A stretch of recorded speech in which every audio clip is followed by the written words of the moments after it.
It's the Short Bus Saturday. It's the Short Bus Saturday. It's the Short Bus Saturday. Short Bus Saturday. It's the Short Bus Saturday. It's the Short Bus Saturday. It's the Short Bus Saturday. Short Bus Saturday.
The content of this channel is for mature audiences. Parental discretion is advised.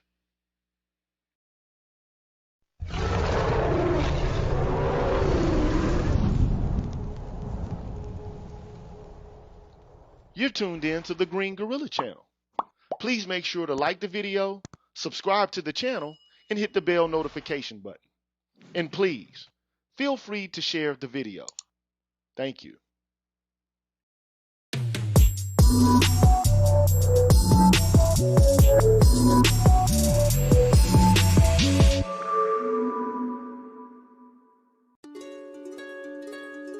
Yo, can y'all hear me out there, man? If you can hear me, man, put a 1 in the chat, man.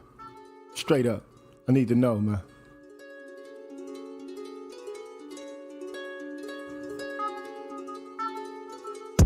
So before I get things started, man, I want to give a shout out to all the haters out there, man. You know what I'm saying? I know y'all be lurking out there, man. Kudos to y'all, man. Y'all motivate me, man. Y'all like fuel for the fire, man. If you haven't done so already, man, hit the like button, subscribe button, and the bell notification button so you can stay on top of what's cracking here on the Green Gorilla channel, man. And you know, like I always do, I want to shout out all the members of the Green Gorilla channel before I get started, man. I know it takes a long time, but you know, I got to do it, bro. So shout out to Dr. Tiasan Johnson, Rasheed Barnes, Blacksburg 404, DF, Raiz Muajid, Ben Cannon Kenton, Sherlin Woe, Leon 08, Black Men Being Brutally Artists, Artisan MC, Dub Will, Mr. Good Dad, Dar, Third Coast X, Roderick Jackson, Michael Ross, 63rd Samurai, Devon Loveridge, Ishmael Samad, The Watcher, Hostile Adept, Red Pill Revelator, Kill the Game, Dr. Thunder, BJS Ibmore, I see you out here, man.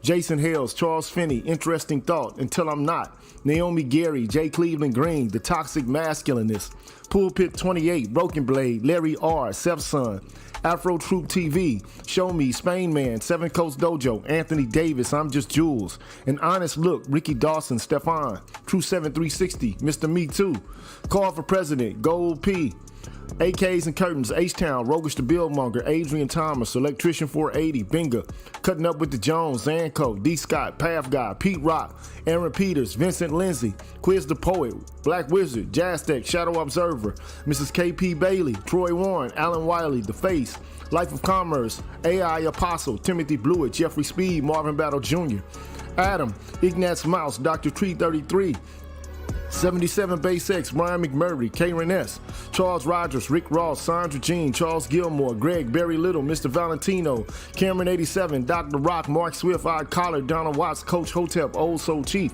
Mr. Blue Collar, TD Hip Hop Media, Drew Main, and Mr. Heat. Also, I want to give a shout out to Sir Anthony, MLR, Universal 178, Aaron Smith, DHA Double, Kalanja Kala, and W. Apparel 1, man. I can't forget Kevin Samuels, Force Windu, and David Carroll. And on the Patreon side, man, I want to give a shout out to Robert Wicks, Shine Language, Chris Flowers, Christopher Burton, Daxby, J Live, Rashawn Phillips, Keith Bass, Nick, Albert C., Dr. Ben Vincent, I'm the Light of My Father, Waffle Weave, Dornell Smith, Excalibur, Pursuer Prisoner, Taz, Dragon 59, J Bailey, Mr. Michi, Mo Mal, and the Same. Well, big up to all y'all. Y'all deserve a round of applause. Appreciate y'all, man. Real talk, man. Y'all are, you know, like Tupac said, you are appreciated. And if you want to support the Green Gorilla channel on an ongoing basis, man, through a membership, man, here's how you do it. I'll be back with the show, bro. What's good, everybody? I'm the G with a PhD, and you're tuned in to the Green Gorilla channel, the place where black men can express themselves freely, straight up, no chaser. Today, I want to introduce you to my new membership program that consists of 5 levels where you can invest in the Green Gorilla channel on a monthly basis and receive level-specific perks. Memberships are special because they improve the quality of the content of the channel and will help me to be able to keep the channel going. Now, to participate in the Green Gorilla channel membership program, all you have to do is hit the join button, which is located right next to the subscribe button on my channel page. Now, for all of my subscribers who decide not to participate in my membership program, nothing will change. The content will keep coming the way it always has. Thanks for watching, and be careful out here, people. Bless.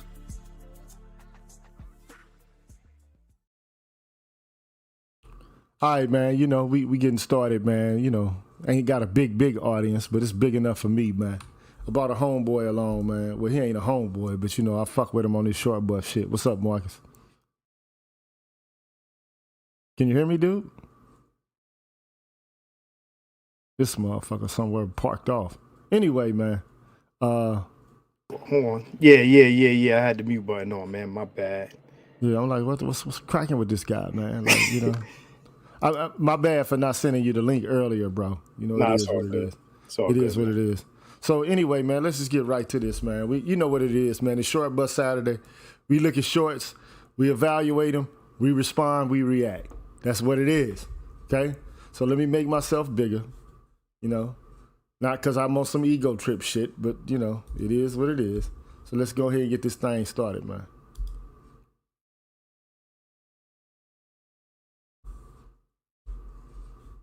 Have you ever been married? I have, yeah. How much you get divorced? Because men cheat. How'd you find out he cheated on you? I kind of walked in on it. No, see, this is why I don't get now. Damn it. It's one thing to cheat. How did you walk in on it? Was it in your home?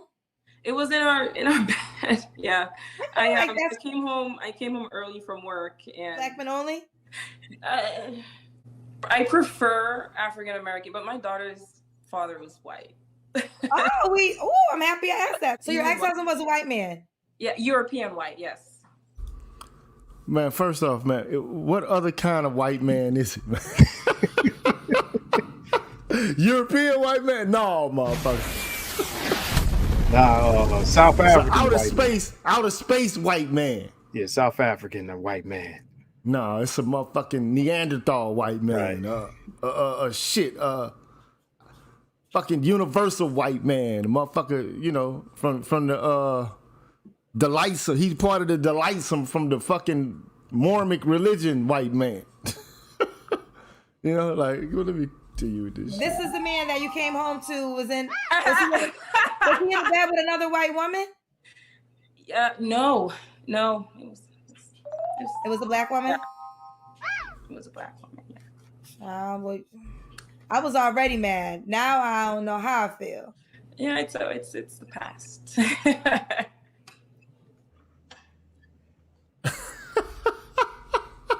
All right, man, what's your initial response to that, bro? I mean, I don't understand.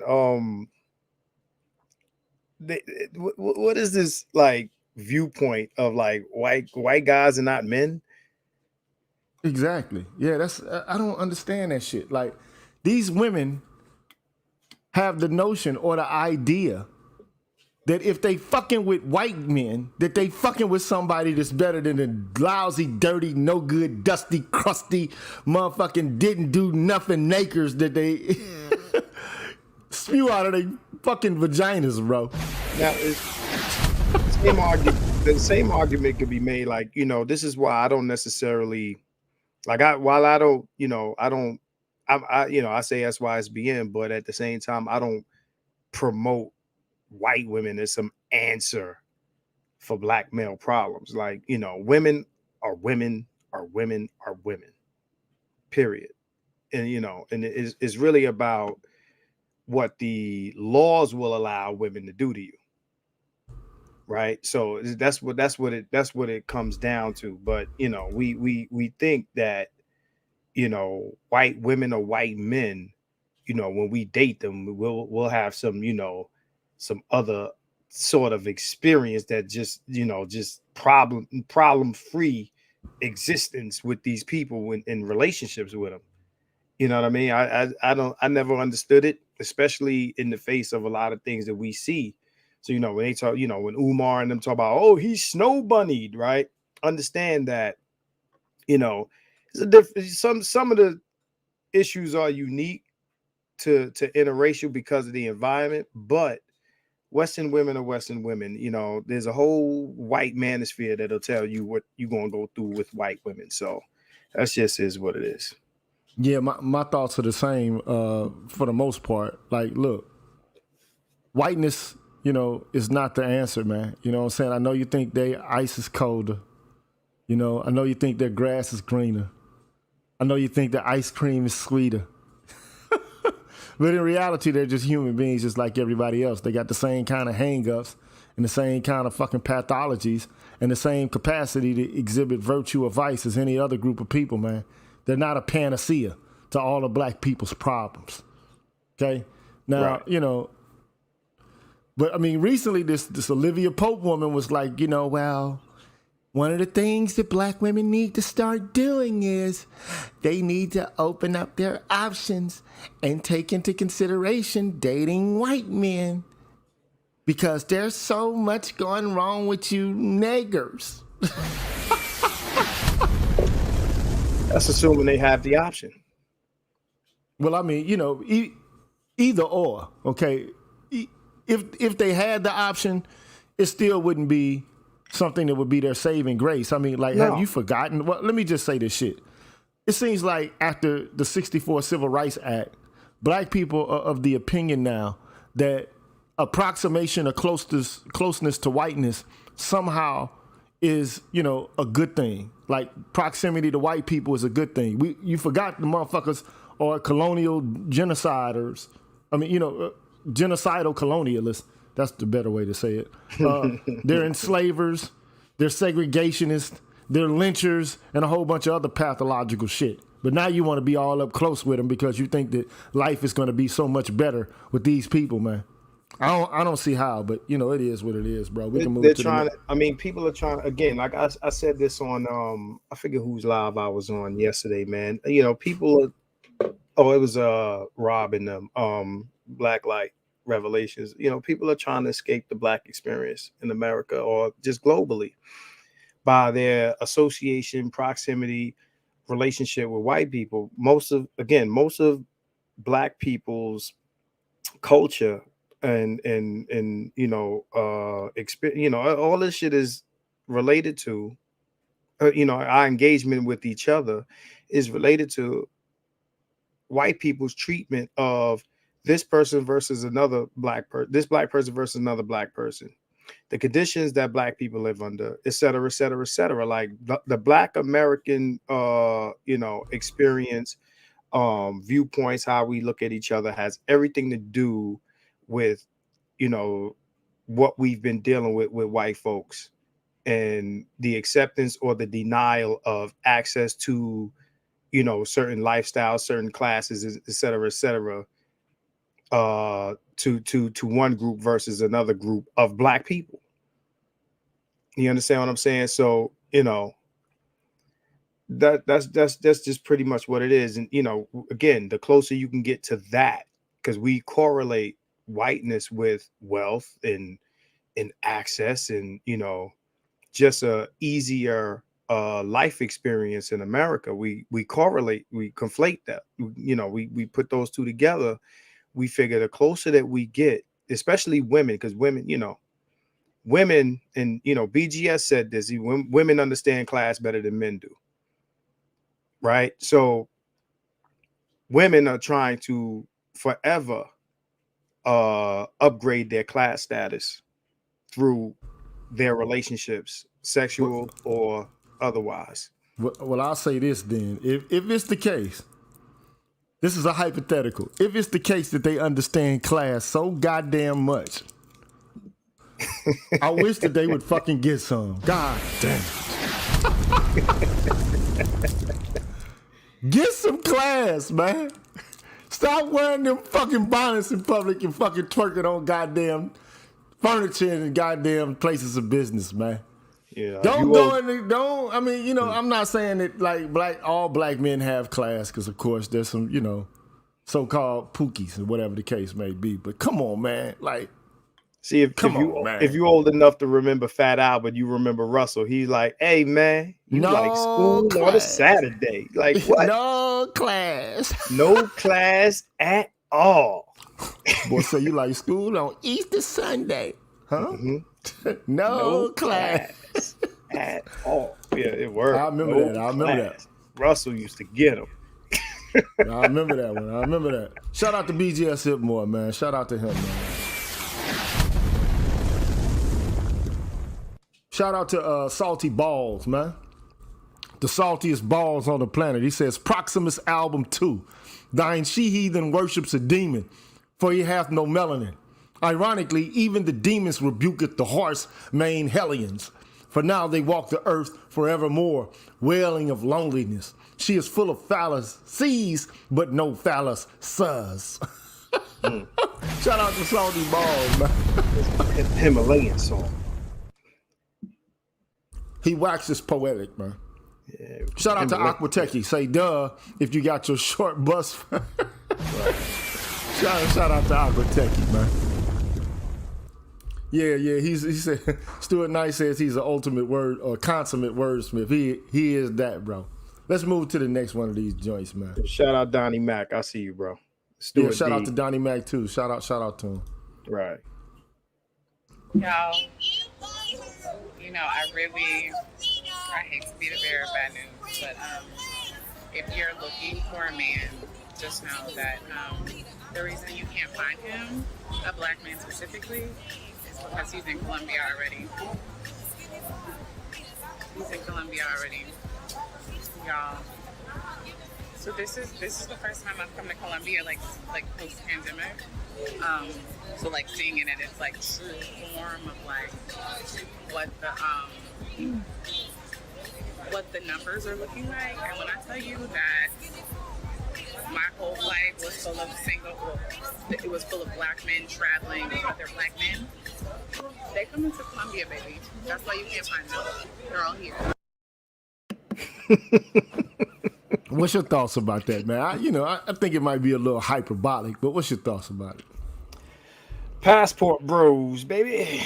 I mean, no, I don't know. Because when I went down to DR, there was a bunch of New York black motherfuckers down there.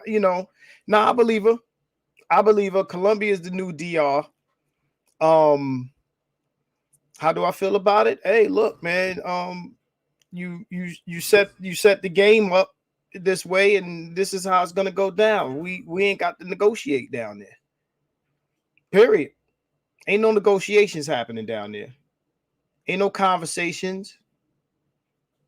Yeah. Period. You know what I mean? And Colombia, like, for anyone that might say, well, you going down there and you paying. Now these women, they fuck with us on that level. They fuck with us on another level. I mean, I wouldn't care if a motherfucker did pay.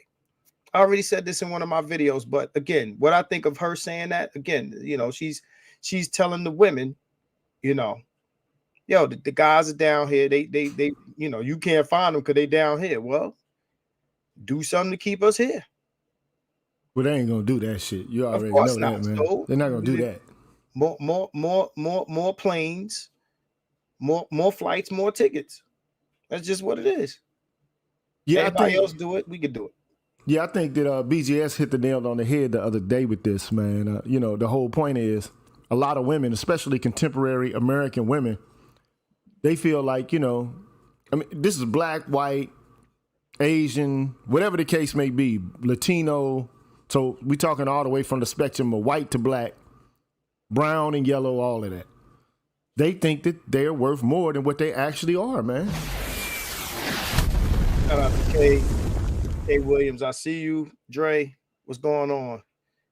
Yeah, they think they're worth more than, what they are. And, like, there are women in the world. The world has gotten smaller. Technology has made the world smaller. People are able to branch out and move around and experience and explore. And, if men don't like what you're selling, then they can go elsewhere and look for another product. It just is what it is. Yeah, and SBE, which is the shaming and blaming and explaining to men, is not going to work. Men been getting SBE, and nobody said shit, right? We clowning these chicks. We clowning them. Clowning ain't shaming. It's clowning. Aha, you mad, right? I don't look. Go ahead. Look, personally, man. Look, let me just say this, man. In the black community, in general, if you want to call it that, the black demographic, I think that's the more accurate way of assessing what it is. Right. The black demographic is not such that black people actually are the stewards of it. We don't govern ourselves. We're governed by whatever municipalities or cities or states we live in. We don't run them. I mean, on a social level, we don't run them. On a community-based level, we don't run them. On a familial level, we don't even run them. I mean, I'm speaking specifically about black men, but we don't run our community. Right. So, I mean, what the fuck, bro? And I said this a while ago, man, if you don't have the capacity to impact decision-making in your immediate circle, you're going to reject it. You're going to consider it to be something that you're not connected or tethered to. So anyway, man, let me move on to the next one, bro, before this show gets to be an hour and 50 minutes or something, when it could be like an hour or so, hour 15. Listen to 5 this. things that black people can do today to affect change in our community. Here we go. Here we go, baby. When he said black people. Hey, look, you remember the Asian guy from Indiana Jones? He said, hold on, lady. Yeah. we going for a ride. Right. Here we go. You about to go for a ride right here. Well, he said black people. He didn't say black men. So, No, he said the black community. Right. Well, he said 5 things black people can do to fix the black Oh, community. you about to hear it. You about to hear it. Okay, One, let's go. stop supporting rap music. Rap music profits from our destruction. They do nothing but promote negative stereotypes about black people. Number 2, So that's Pookie. stop voting for Democrats. My favorite. Democrats have been using black people for the last 60 years. They do nothing but use us for our votes. Number 3, if you know a man that's not taking care of his children, call him and let him know that he's a disgusting piece of trash. Preach. And he's the reason why, the main reason why, the black community is in the situation that it's in right now. Uh-oh. Number 4, stop supporting race hustlers like Black Lives Matter. They do said nothing but profit from our division. And number 5, my favorite, stop looking at white people to fix our problems. Ooh. Look at black folks to fix the problem because we're the ones in it. I feel like the last one is for me, the only one that has any merit. All that other shit is fluff. That's my point of view. Getting rid of rap, the community, what ain't fucked up by rap music, it ain't gonna get better with the absence of rap music. It's not. The community conditions create the music, not the other way around necessarily. Right? Gangs will be here. Art imitates life rather than life imitates art, is what you're saying. For the most part, yeah. I mean, motherfuckers been dealing with poverty and all this other shit before hip hop. And if hip hop disappeared, shit, when motherfuckers was rapping about, money and this and that, or, no matter what the music was about, even when the shit was pro-black at one point, you had your self-destruction, your KRS-One, your what's the X-Clan and all that stuff. We all in the same game. This was the crack era. This was the crack era 80s. So, again, I'm not saying that hip hop doesn't have a certain culture attached to it, but to say that, to fix the community, you got to get rid of hip hop to fix the community. Like, if in the absence of hip hop, the community, black community will become like, I don't know, like, what you call it? What's the Baldwin Hills or whatever they was talking about? Nah. What was the other point? He said, so get rid of rap and tell the daddies that ain't there, they ain't shit. With the small amount of deadbeats, we went over this over and over and over. Right? At the end of the day, I would say that the women having all these kids by these bum ass dudes, we talking about deadbeats, that's going to fix the community? No. How about tell the women to stop having kids with these good for nothing dudes? Okay. Right. So telling the deadbeats who weren't shit before they had kids that they ain't shit after kids is not going to fix the community. What about Democrats? Stop voting for Democrats. Republicans ain't coming to fix your community either. And no matter number four, I can't no matter remember who's in office. Huh? I forget what he said number 4 was. He said, let me go back and look and see what he said number 4. So right. the first thing he said was what? I'm gonna run this whole little thing back. I gotta run him back right quick. Right. Because he spoke with so much so-called authority. Like, first was hip hop. The second was Democrats. The third was deadbeat dads. I can't remember what number 4 was. Right. In our community. Number 1, stop supporting rap music. Rap music profits from You hear Remus. our destruction. They do nothing but promote negative stereotypes about black people. Number 2, stop voting for Democrats. My favorite. Democrats have been using black people for the last 60 years. They do nothing but use us for our votes. Number 3, if you know a man that's not taking care of his children, call him and let him know that he's a disgusting piece of trash. Preach. And he's the reason why, the main reason why. That's important.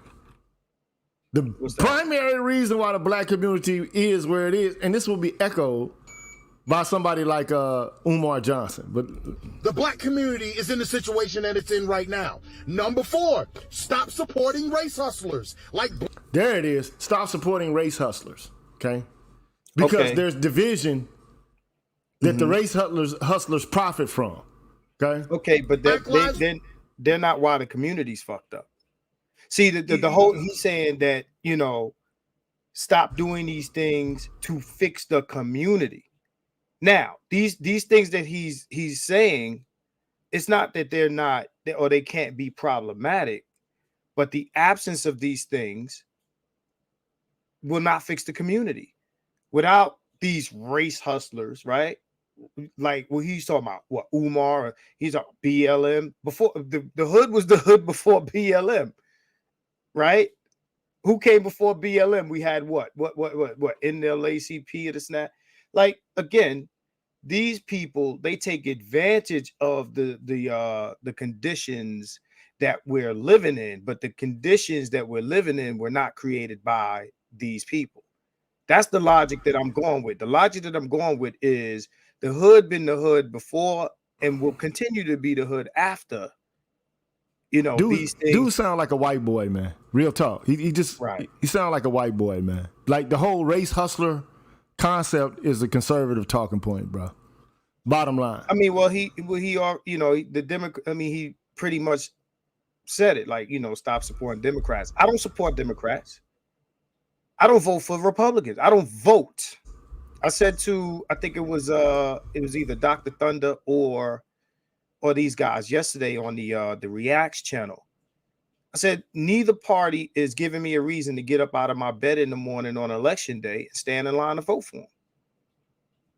It literally, as a black man, there's literally nothing to gain from voting for either side. You're voting against whatever side you don't like. Now, these guys make the point that, you know what, show the Democrats that they don't own your vote.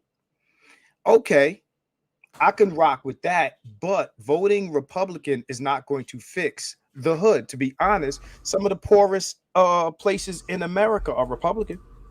And people talk as if every Republican environment in America is affluent, and that's bullshit. It's bullshit. So look, Salty Balls, shout out to him again. He says this space is a modern iteration of what brought about hip hop, except that deliberative discourse, debate, and discussion is what is currency here. Rap hip hop has been infiltrated and sold back to us. I was listening to Public Enemy today, man, before you actually came on the stream, and I was listening to the Yo Bum Rush the Show album, man. Right. And, hip hop used to be something different than what it is now, bro. No, I mean, it went through its phases. Let's not pretend that when hip hop started, it was some pro black shit. It got into that. No, I'm not saying that, but this is what I am saying. Mm-hmm. I know there was dope using and all kind of shit taking place in New York, because we know MC Shan was a hype. Okay, we know I mean, it was apparent to me even back in the day that MC Shan was a fucking hype. Run DMC. Right, Run DMC. Okay, Cool J was a cokehead. Okay, all the niggas with ski in their names, Curtis Blow and shit like that. Like, it's but apparent. They would rap say no to drugs, but what I'm because what they did behind the scenes was different than what they would talk about. But what I'm saying is, I think that a lot of people, like, we romanticize some of the history, and I'm talking about of the actual message in the music, not the lives that the guys actually lived. And when you look back at some of the stuff that was late 70s, early 80s. It's not like after the NWAs and all of them came out, but you had street element in that, right? The only street niggas, look, okay, so you had Grandmaster Flash and, Melly Mel and them cats. So they talked about some hard and gritty shit. Okay, I get him that. The hardest motherfucker I heard from the East Coast wasn't even a New York rapper, okay? The hardest motherfucker back in the day was Schoolie D to me, bro. Real talk. Okay. Yeah, I figured that's what you were talking about. Mm-hmm. Parkside, 552, or it was Saturday night, I was feeling kind of sporty. Went to the bar, got me a 40. I ain't gonna even say all the rest of it, but the whole point is, look, hip hop has been uncouth from the beginning. I get it. I'm not saying it was pristine. It was all celebratory and Pan-African and black nationalist or whatever.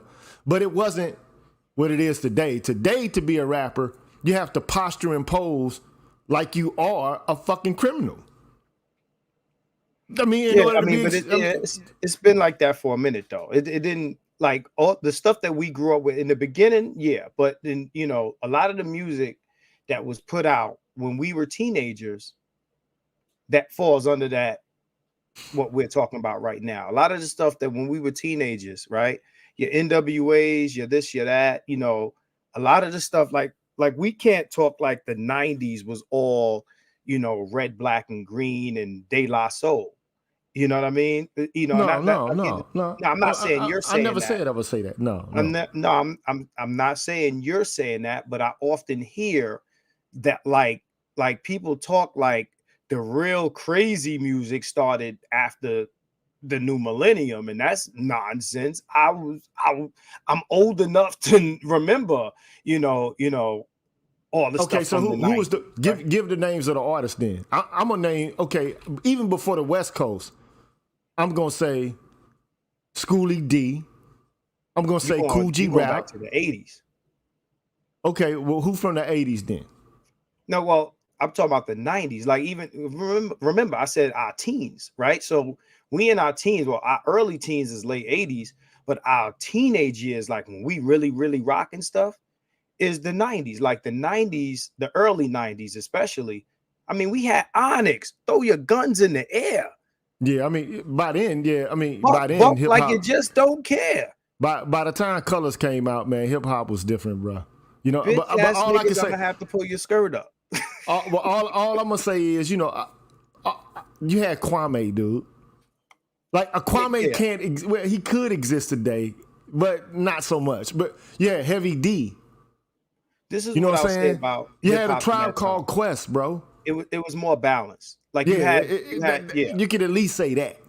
Yeah, you had EPMD and shit, which you know, I guess they was hard. Like Cool J, back in the day, Cool J was the hardest rapper out, man. In the the late 80s. He was the hardest rapper out, bro.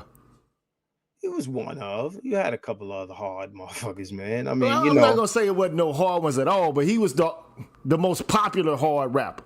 Because G-Rap. I already spoke on G-Rap, but G-Rap wasn't popular like LL was. G-Rap ain't never sell as many records as LL did. Nah, because L had Russell.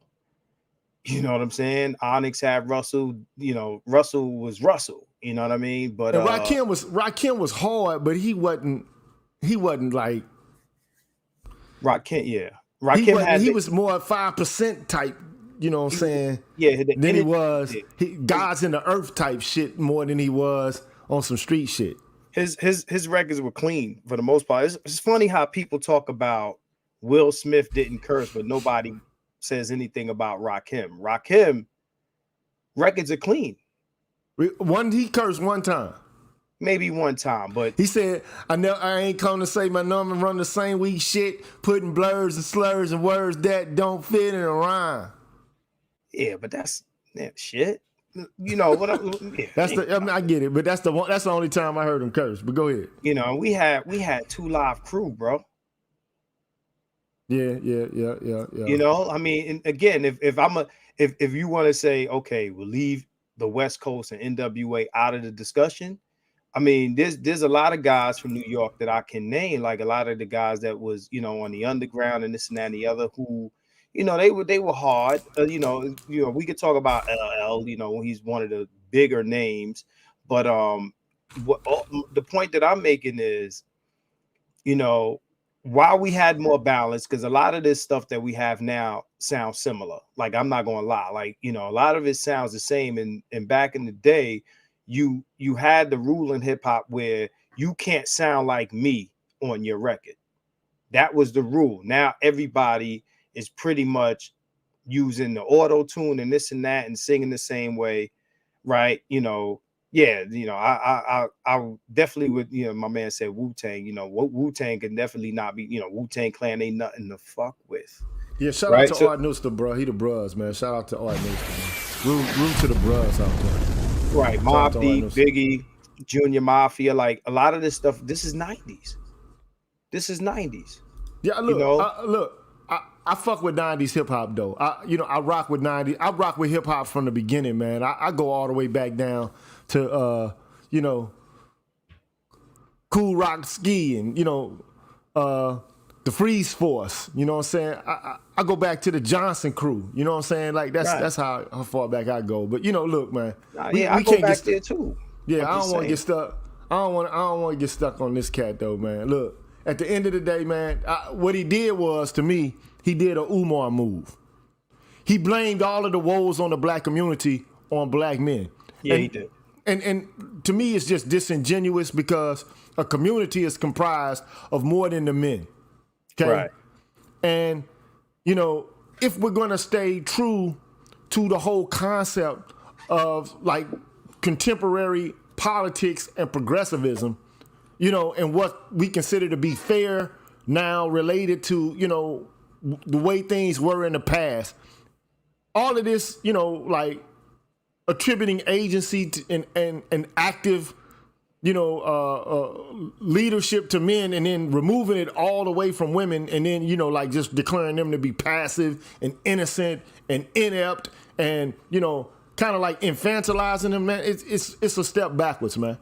They do that when it's time for accountability.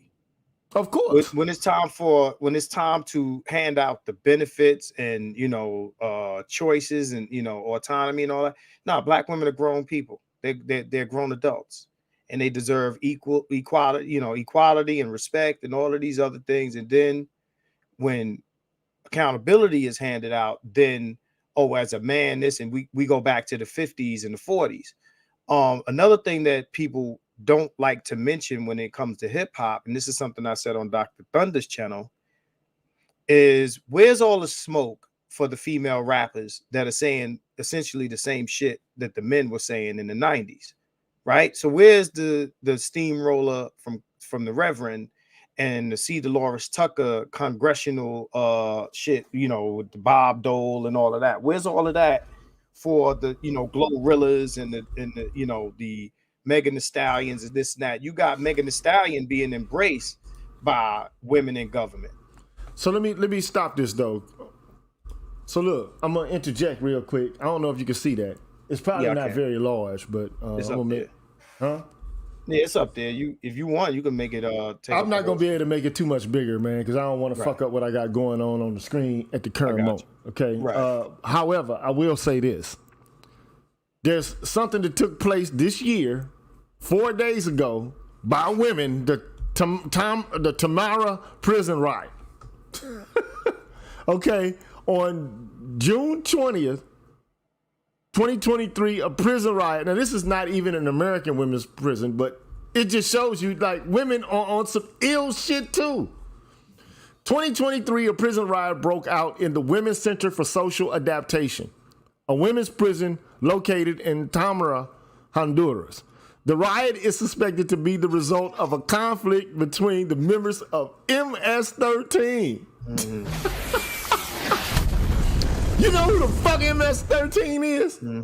Yes, okay. And Barrio 18 gangs.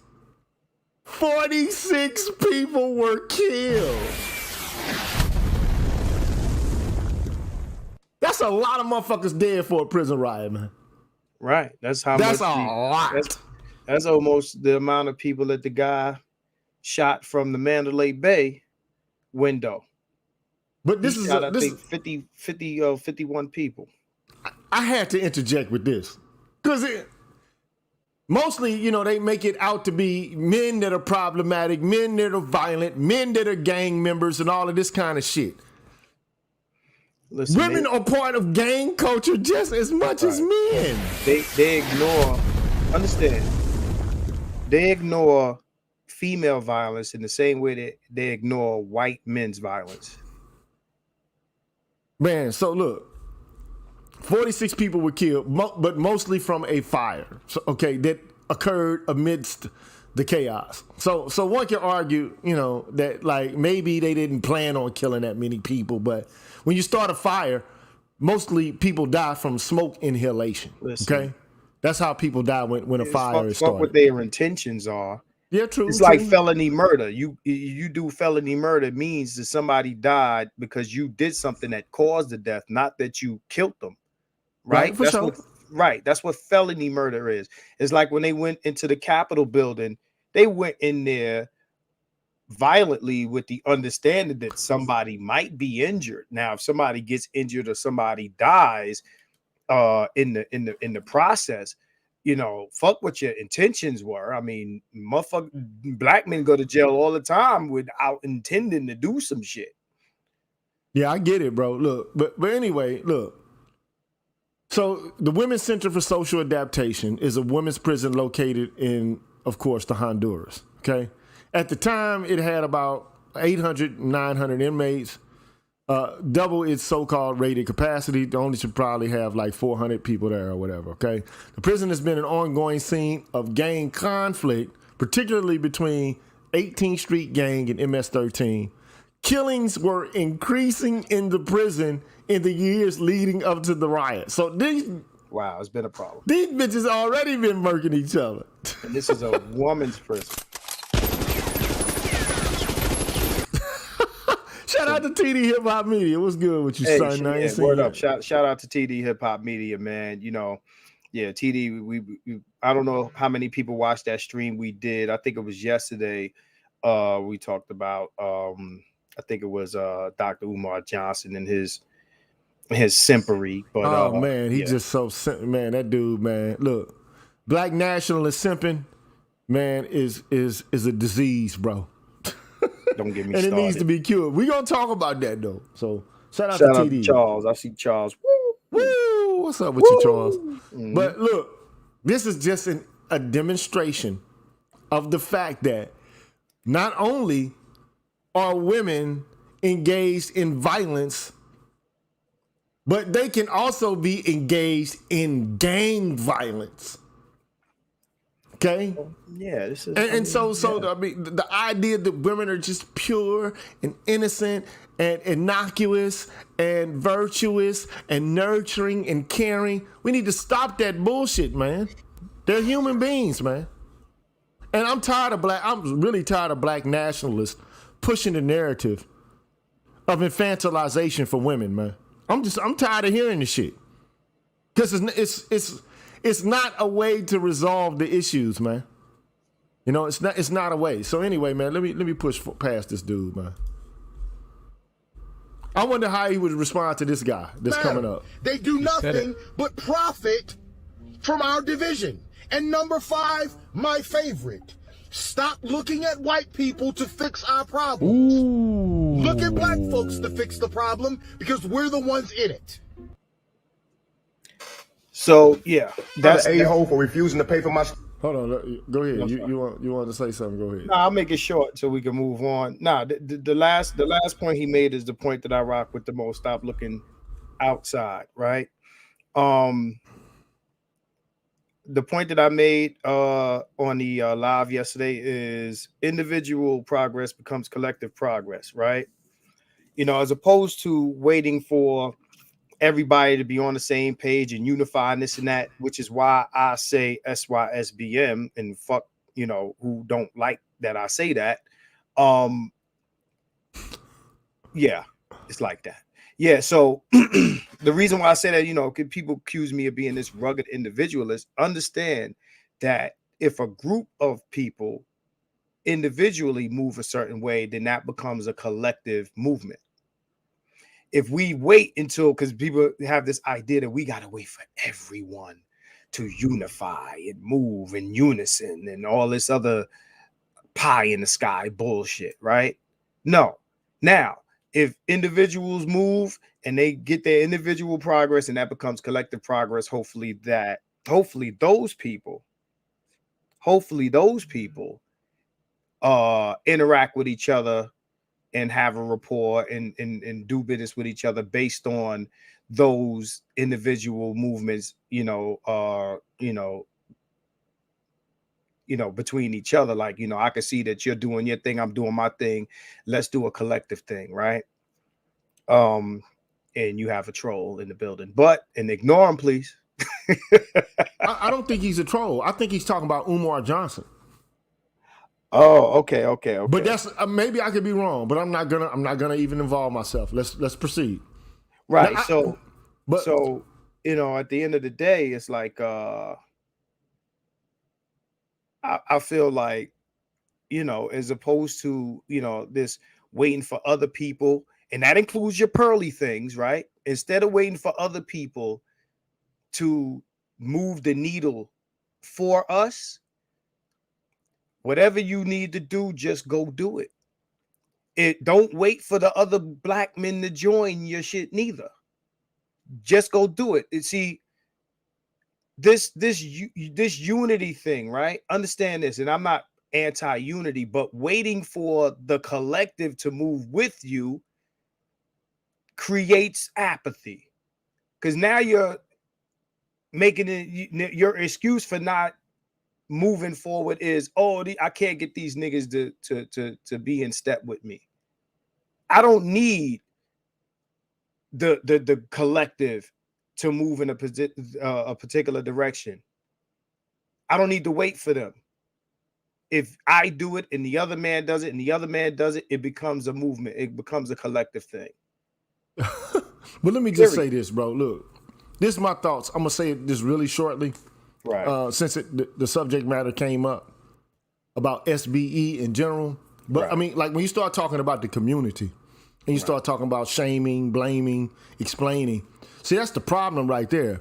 Because black people, and this is what I was trying to allude to earlier, black people don't govern their own community. Part of governing your community means being able to punish motherfuckers, bro. It just is what it is. If you don't have the ability to punish people, and punishment is a source of shame, is it not? Well, shame is on the list. It's definitely on the list. Punishment is a way to shame a motherfucker, is it not? It's a way to get people to say, I'm sorry, I apologize, I'm going to pay, I'm going to recompense for the wrong I've done. Punishment to me is correction, right? That's why we but call corrections, right? Requires alongside it, unless the person is, you know, morose, is going to attendant to correction is contrition, is it not? I will go as far as to say shame is one of the lower forms of punishment. But I do think that shame by itself, right, is appropriate for children, not adults. Right. Shame is not appropriate for fucking adults. Punishment is appropriate for adults. Right. Okay, but shame is attendant. Shame is punishment is a strong form of shaming. Mm-hmm. Bottom line.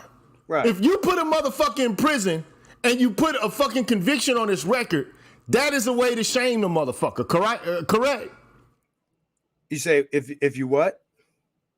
If you put a nigga in a box and tell him he can't leave it, is that a form of shame or not? I wouldn't call it shame. I would call it shame. Nah, shame is putting a felony on a motherfucker's record is a form of shaming, is it not? No. Again, to me, shaming is, you know, again, when you embarrass or ridicule a motherfucker for what they have done before other people. To me, locking someone up is the actual punitive action. Is a difference. In other words, I understand shame can be a punishment, but I wouldn't call locking someone up a form of shame. It is the actual. Now, you might be ashamed to be locked up, but I think that locking someone up or charging them for like a parking ticket, you park in the wrong place, whatever. I don't think that those two things are the same. I think they're under the same umbrella. It's like assault or battery. Assault is a lighter form of, you know, whooping somebody ass than battery, but they all for does that make sense to you? Like, I get it, but right. At the end of the day, like, let me tell you something. Motherfuckers in the black manosphere calling motherfuckers Pookie is a form of shame, is it not? Right, right, absolutely. Is it? I mean, I would like to know if it's something different than that.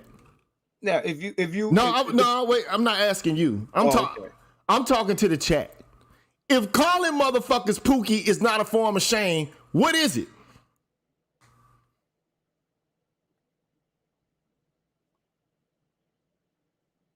What is it? If calling women strags, what is it? Calling motherfuckers maggles and shit like that, what is it? Is it a form of shame or is it not? And if it's not, if I'm saying this to all the SBE motherfuckers, right? If it's the case that you think shaming motherfuckers is a problem, then don't call other motherfuckers anything else. Don't talk to them, don't berate them, don't say anything critical of them, because all of that shit is predicated upon shame as well. Calling motherfuckers weak, non-productive is another form of shaming motherfuckers. But that's all I'm trying to get at. To these, and I'm gonna talk directly to Mr. Tony Johnson, right? See, these, you know, these gynocentric motherfuckers, right? They have issues with women being called out or shamed or punished. They don't have issues with men receiving these things. That's why they're quiet. When the women say shit worse than what we're saying, we weren't even taught. This live stream isn't even about women. Right. Like, but the motherfuckers show up. They devote time out of their day because your God is a bitch, nigga. Your God is a bitch. And you came in here to serve your God. You get no money. You get no reward for what you're doing. But you feel like a better man and you feel like you have a higher moral position because you're here to serve your God. Nobody is here talking about women. We're commenting on shorts. Okay? So, you know, you don't got to give me no definitions of words or anything like that. Just understand that if you're going to say we're SBEing women, not today, but any other day, just understand that you're here SBEing us. So you're the same bitch that you're accusing us of being, right? Just understand if we're complaining about women, you're complaining about men. This is how this shit go. This is what we call an infinite regress at some point, okay? Right. So you crying, nigga. Stop crying, nigga. So now you crying about a nigga crying. You know what I'm saying? Like, I mean, at the end of the day, bro, look, this shit ain't gonna stop, man. Motherfuckers, like men having like complaints, it's not gonna stop. And niggas having complaints about men is not gonna stop. The only thing I ask is, man, let's create a manosphere fight. Let's rent out an octagon so all the niggas who call it other niggas bitch ass niggas can fucking bang it out like men supposed to. That's all I ask for. Let's have a fucking, let's rent out a fucking octagon and pay for admission or film the shit and offer prizes. Cause like all this talk, all this yapping and shit is some bullshit online. Come on, man, cut the bullshit. Man, it ain't gonna happen. Nobody's interested in that. Check this out, man. I'm interested in it. Well, you might be, but the guys you're talking to aren't. These guys are like the guys back in the days, YouTube, you know, the racists that used to be in your comment section talking all type of shit on your Manosphere channel or your pro-black channel or this and that, you know, debating I just wish it would happen, bro. In the comfort of anonymity, right? Look, I'm curling 45 to 50 pounds, you know what I'm saying, tossing that shit around. I believe I could toss a few motherfuckers in the Manosphere around. You probably could. What I'm saying is, it doesn't even matter to huff and puff with these niggas because they are sitting being keyboard gangsters where they are, right? At the end of the day, right? And you know, big ass Charles is down, of course. Hey man, At he the end of police, day, man. Yeah, you know, flexing. Ain't his no fucking unfair advantage. chest. If motherfucker get to popping off at Charles, if they get to popping off at him,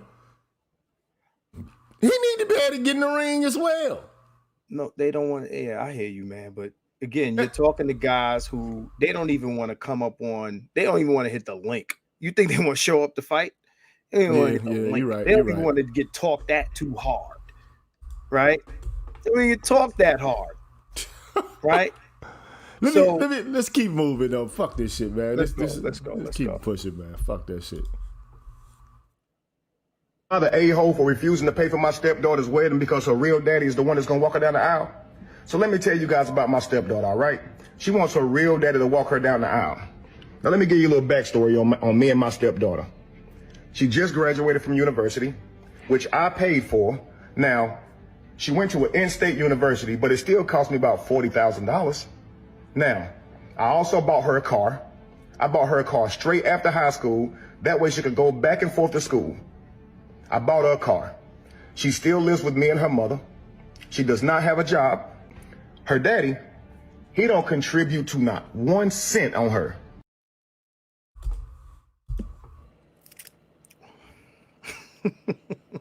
This is why a lot of niggas ain't stepping up. You know what I'm saying? Like, especially guys, you know, like stepdaddy shit. It's an unsung, it's an unrespected. It's almost like you're a voluntary cuck.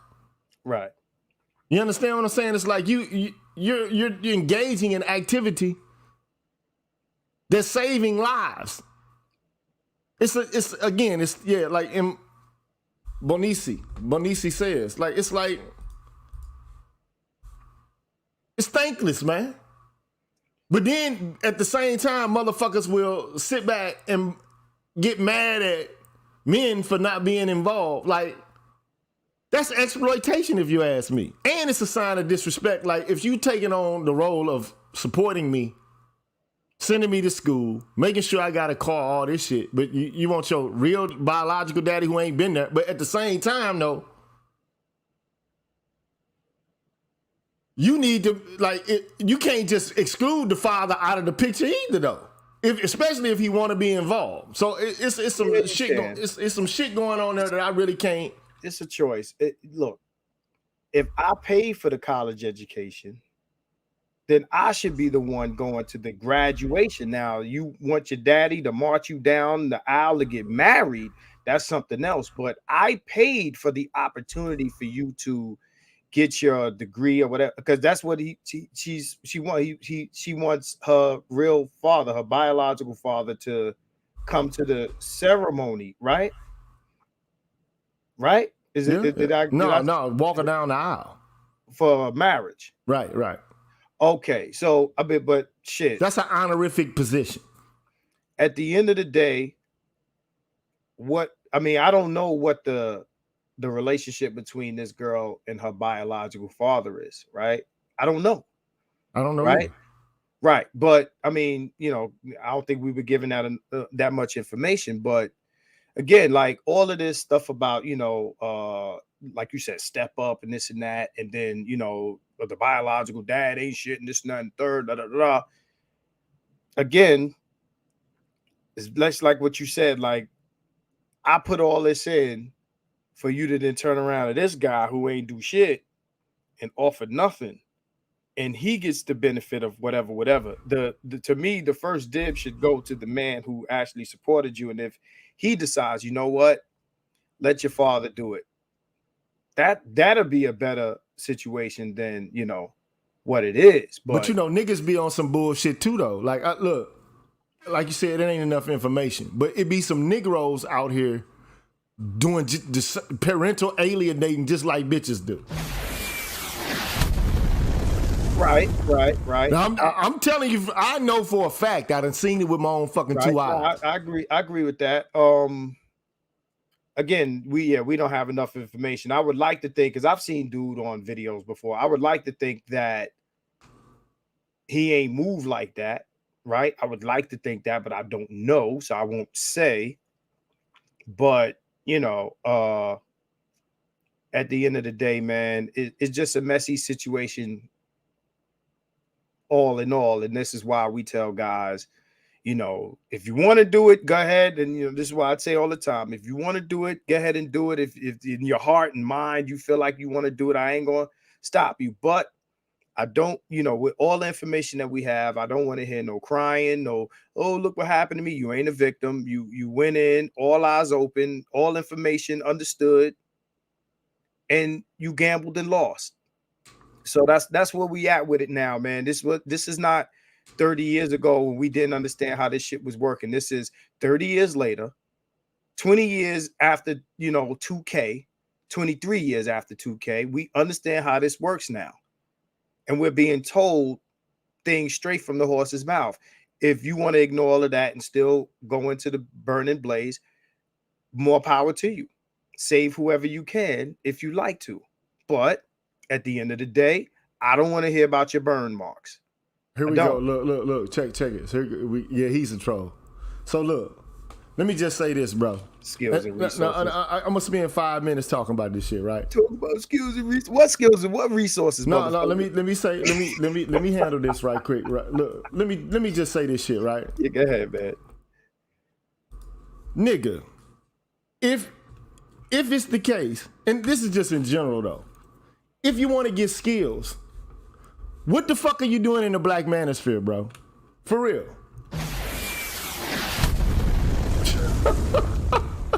No, but Like, that implies that no, we don't no, talk about wait a that. minute. We do talk about those things. It's just that I'm not saying we don't. Okay, Right. but the primary function of the manosphere is not for motherfuckers to get certificates and, skills and, meritorious, diplomas that, to demonstrate that you're capacious enough to hold specific jobs and shit. That's the job of the university system, bro. Or a trade school. Or like if you want to get skills online, nigga, join Udemy or some shit. Go to Skillshare, nigga. Yo, I think these motherfuckers the bro. FCC or some shit like that, where they're just monitoring motherfucking channels. Like hey Troy, you talk about skills and resources, but you're sitting here watching a video to police the actual conversation. So what are you doing? Right? Bro, right. All I'm trying to articulate here, bro, is that there are so many ways for individuals to develop skills related to, the internet. Like, I mean, YouTube in and of itself is an online skill platform. Like, you can learn how to do anything on fucking YouTube, okay? You have the ability to learn how to change your brakes on your car, on your bicycle. You can learn how to use OBS. You can learn how to use Final Cut Pro, or a whole host of, various skills you can acquire. Nigga, if YouTube is not good enough, you got Coursera, Udemy, LinkedIn Learning, the Khan Academy, Code Academy, Pluralsight, Masterclass, Future Learn, Udacity. You got so many places. Wikipedia, Duolingo, if you want to learn another language. Google's Digital Garage, Gutenberg Project, Gaggle, GitHub, Stanford Online. You got all of these resources. What the fuck are you here for? If it's about skill acquisition, take your dusty ass on over there and learn the skills. It's just that simple, man. I just don't understand what niggas don't get about this. It's a talking point at this point. It's a stupid talking point though. It's a because the soundbite, manosphere, look, the manosphere is not a place where people are learning how to be proficient in anything related to getting a job or, trading with one another. I mean, it could be that, but quite frankly, we know it's not that. So there's a difference. I'm trying to explain to people, man. You dropped out. Well, now it's the Keep It 100 channel. What's going on, motherfuckers? Oh, my bad. Yeah, I clocked out for a second. I hit the wrong button, man. Yeah, so It's all good. Go ahead. yeah, but there's a difference between an online skill sharing platform, right, and an online community, bro. It's a fucking difference, man. Now, if it's the case that, you know, you want to fucking, you know, develop skills, go ahead and go get the skills. Bro, we know it's not about that. Understand you're making this argument to a guy who I know, is man. not Look, here I get it. So understand this, right? These guys, just like the online, you know, hillbillies at one point. Remember them guys used to go to all the pro-black channels to talk about the black crime rate in Chicago and all this other stupid shit. These guys, again, they are tasked with going to all of these manosphere channels where they know that 9 times out of 10, the stuff that will be spoken on there will be stuff that they don't want to hear or they don't want said. So they think by coming here and doing this, it will derail the conversation. And a lot of times they're right. They're here to derail the discussion. They're not here for any other purpose. They don't want no skills and resources. The motherfucker got time to come on the channel and talk shit.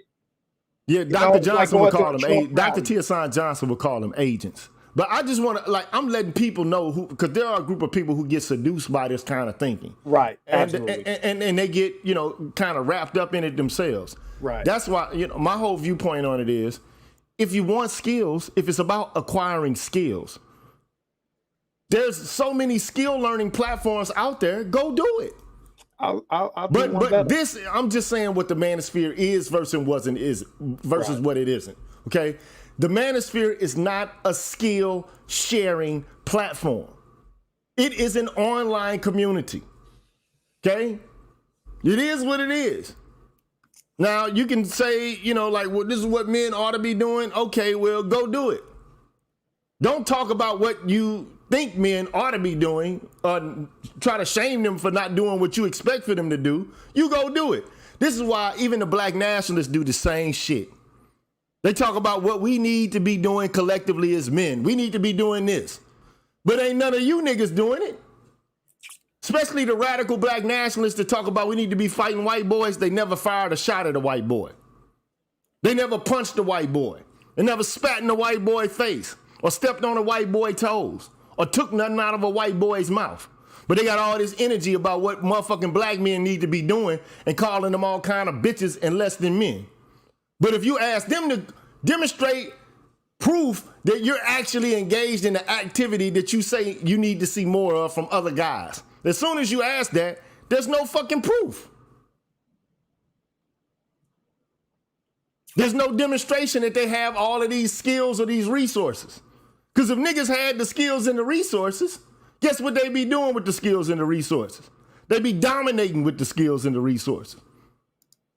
But my grandmother, man, a long time ago, used to say something, and it's really simple, man. One thing. If you want a nigga to know something or don't know something, put the shit down in a book, man.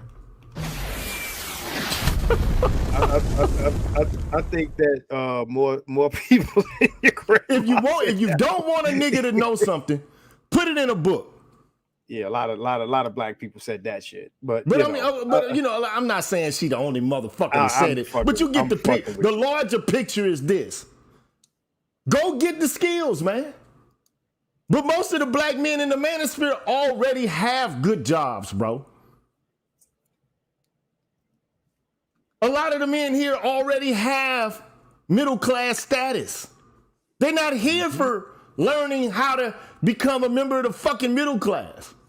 It's not what they're here for. Now, if that's what you're here for, go do it. But if you broke and you don't have any skills, nigga, go to Udemy, nigga. Let's be mindful of the time, son. I'm just saying. Let's not get sidetracked too much by this. Okay, yeah, let me go on to the next one, bro. Yeah, man. Lil Durk ain't no bad motherfucker. No, man, bad motherfuckers don't have fat white baby mamas. People believe that if you say something against GD and BD, somebody go come out of Chicago and appear and kill you. These people think this.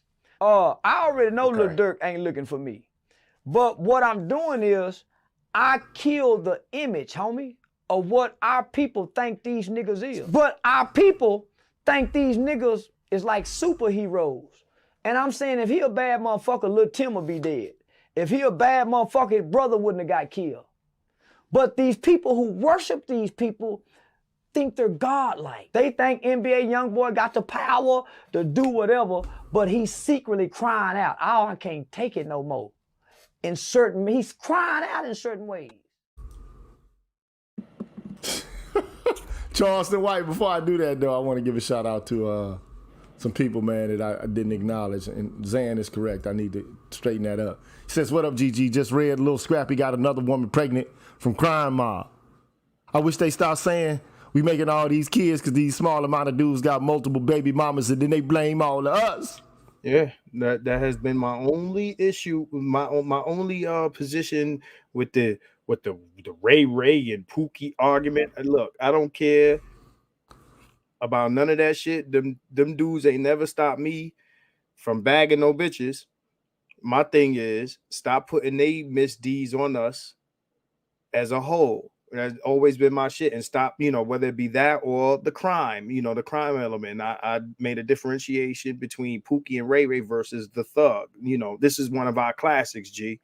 You know what I'm saying? Like, stop doing that. That's my, and I agree with my man right here. That's always been my issue. So let me just say this, right? I don't even think it's Pookie's fault. Personally, the reason I say this is because I think that like reproduction begins and ends with women's desires. Okay, right. But what they're saying, understand what they're saying. I understand. Okay, I get it. The idea is okay. It's a small amount of guys getting women pregnant, and so therefore, not just that, but all this. But they become these deadbeat guys. The whole deadbeat argument is a lie anyway. I understand that, but so even the Pookies, primarily, if they have access to their children, they're gonna fuck and take care of their children. No, okay? Not the guys having multiple children by multiple women. But he's being what I don't like is stereotypes. I don't like stereotypes, and I don't like assumptions. If you can demonstrate that there is a class of men who do nothing but engage in sexual, bottom feed or sexual activity, and they walk away, like the vast majority too.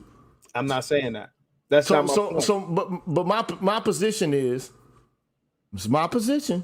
You kind of straw manning me a little bit. I'm saying not straw manning you. I started this argument off with, I said I wish the people would stop attributing the responsibility of impregnating women, because women are the ones they are the safekeepers, the guardians of chastity and reproduction. They are the ones who determine who gets pregnant, or if they get pregnant, or they're going to carry the pregnancy to term. I don't disagree with any of that. So I'm saying, look, I'm saying that, yeah, I get that you don't want to be associated with being, a low-life deadbeat. Yeah, that's not all I'm saying. Go ahead, man. My point is this. He's saying the small amount of guys that got multiple baby mamas. Okay? The small amount of guys. This is not again, we've had this conversation already. None of that is an indictment on all black men or even black men with baby mamas. He's specifically talking about the small amount of, is very, very, very direct. The small amount of dudes with multiple baby mamas. Now, of course, if a woman signs up to be baby mama number 10, then of course she chose to do that, right? But let's not pretend that this small amount of dudes with the multiple baby mamas doesn't exist, right? What we're saying and what he's saying is that we're tired of wearing their bullshit, right? The bullshit of the women who choose to fuck with these guys, and the actions of these guys being tagged up amongst on the mass of black men. You understand This what is I'm not saying? about men having agency or not. Look, all I'm saying is this. At the end of the day, you determine if you're a woman whether you get pregnant or not. That's all I'm saying. No, but I included that. And look, this is my argument. I'm responding to Chukwu. Like, at the end of the day, you determine if you're a woman whether or not you get pregnant. By the time you're 13, you go see an OBGYN, you menstruate. You get pap smears every year. They suggest to you whether or not you're gonna take birth control. They teach you, like various forms of birth control. You can take the IUD. You can get Norplants. You can get, diaphragms. You can have all kinds of. You can take pills and shit. You can choose to get pregnant or not get pregnant. Now, I'm not saying that men don't have any agency or responsibility. That's not it. But I do know this. The point is, this is a real fact. Men don't get to determine whether or not a woman can or cannot have a child, except if they fuck them. That's it. That's I the agree only. with that. What I'm saying, I'm not talking about what you're talking about. This is the problem. You think I'm talking about what you're talking about. I'm saying at the end of the day, I'm not worried about women being, first of all, that's SBE. Like, women shaming a small class of men, and then all of a sudden, everybody else, even people who don't have children, get blamed with the stereotype. Right. Absolutely. Look, my whole thing is, at the end of the day, the person who can determine, who has the ultimate say in the decision, should bear full responsibility for pregnancy. This is going to come up later when you're talking about people like Umar Johnson. Because at the end of the day, nobody tells a woman, no man, unless he's raping a woman, is forcing a woman to open her fucking legs up and do the horizontal mumbo jumbo before they get fucking married, or before they know what the ramifications are of what sex is. I think your point is received, G. What I'm saying, Pat, and I'm not saying you're arguing with me. Past that, my issue is, right, and you already I think we see each other eye to eye, but I think we're saying this differently. Understand this: there exists a consistency, a population of these men that we're talking about. What I'm saying is, yes, black women. I ain't gonna say black women. Women have 100% full autonomy. This is something that I post on Facebook all the time when people make these arguments. Right? What I'm saying is, when these women choose to be with these guys, whatever understanding that they may have to procreate, whether they think they about to be, booed up or familyed up with these guys, when these guys bust a left on them, right? When these guys bust a left on them, these are the guys, right, that these women use to firebrand all the rest of us, right? Yeah, but I mean, of course, that's what you call a generalization. That's a hasty generalization. I understand that. No. What they're doing, I'm talking about the women. It's not a gen. I think that you're not listening to what I'm saying here.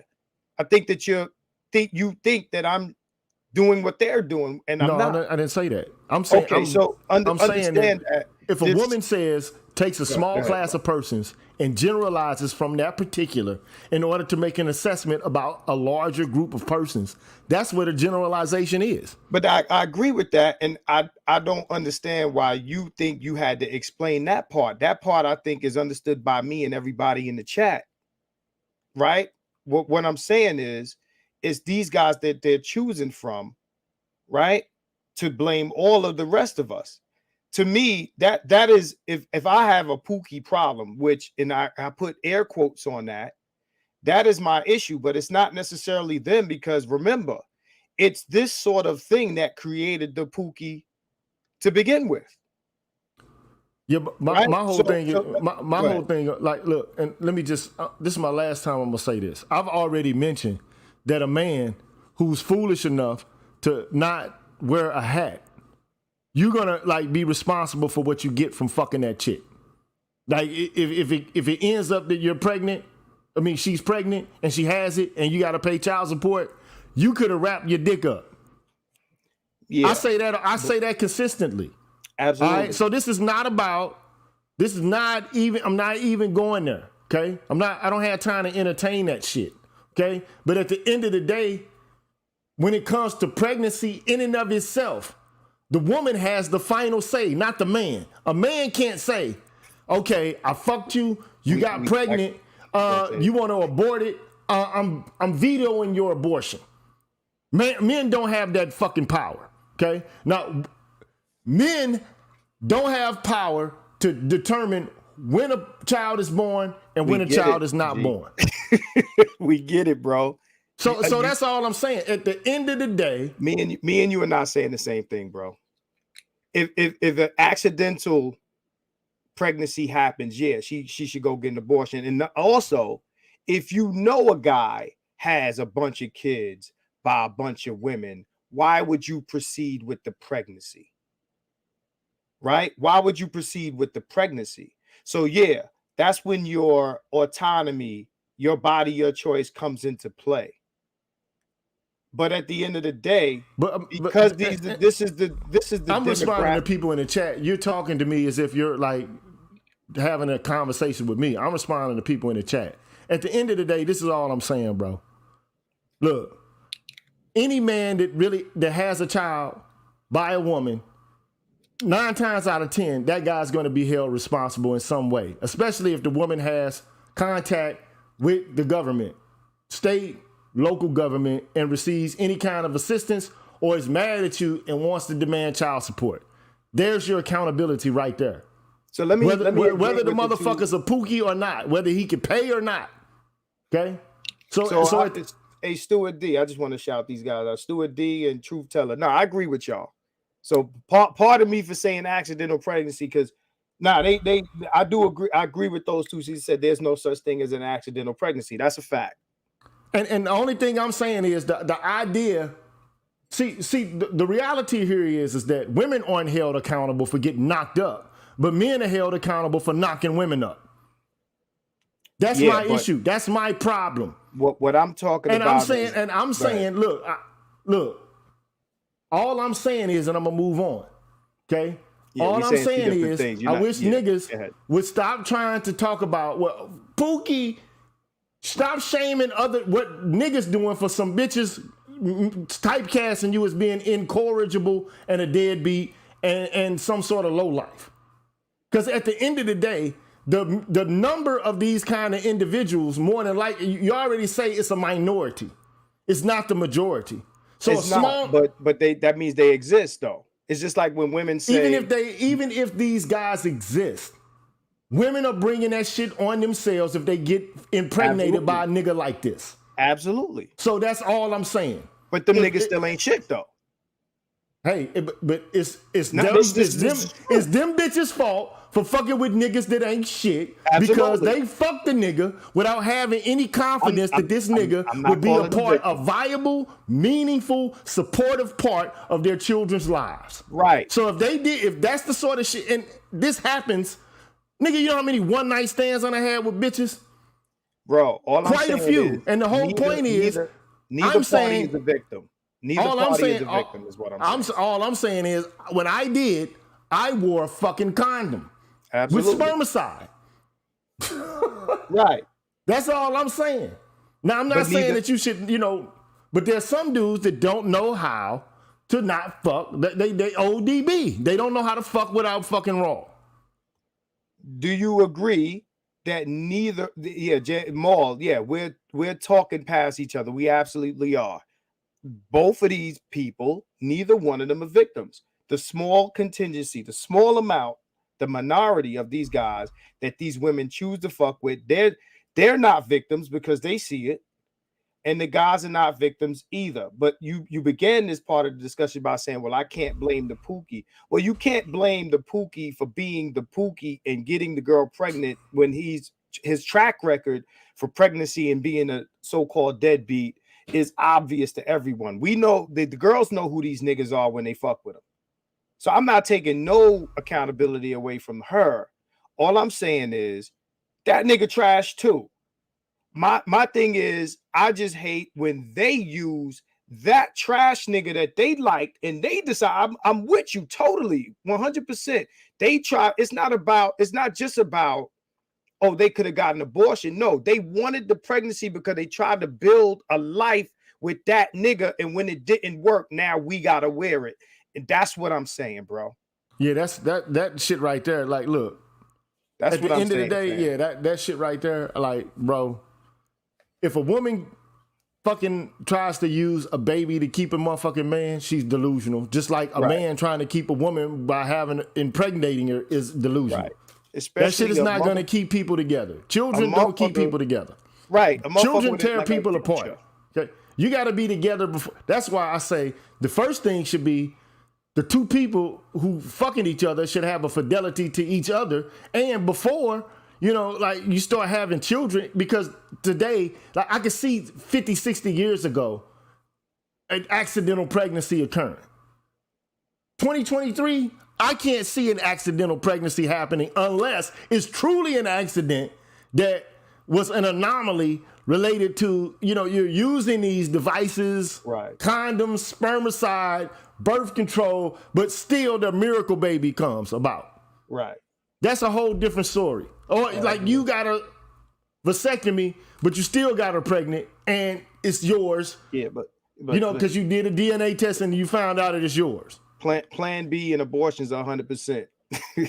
And Indigo, I agree with you. He says sometimes they just want the baby. Another fact, all facts. But I would say, the point is, and here's my thing, right? Motherfuckers act like they can take society and reverse it.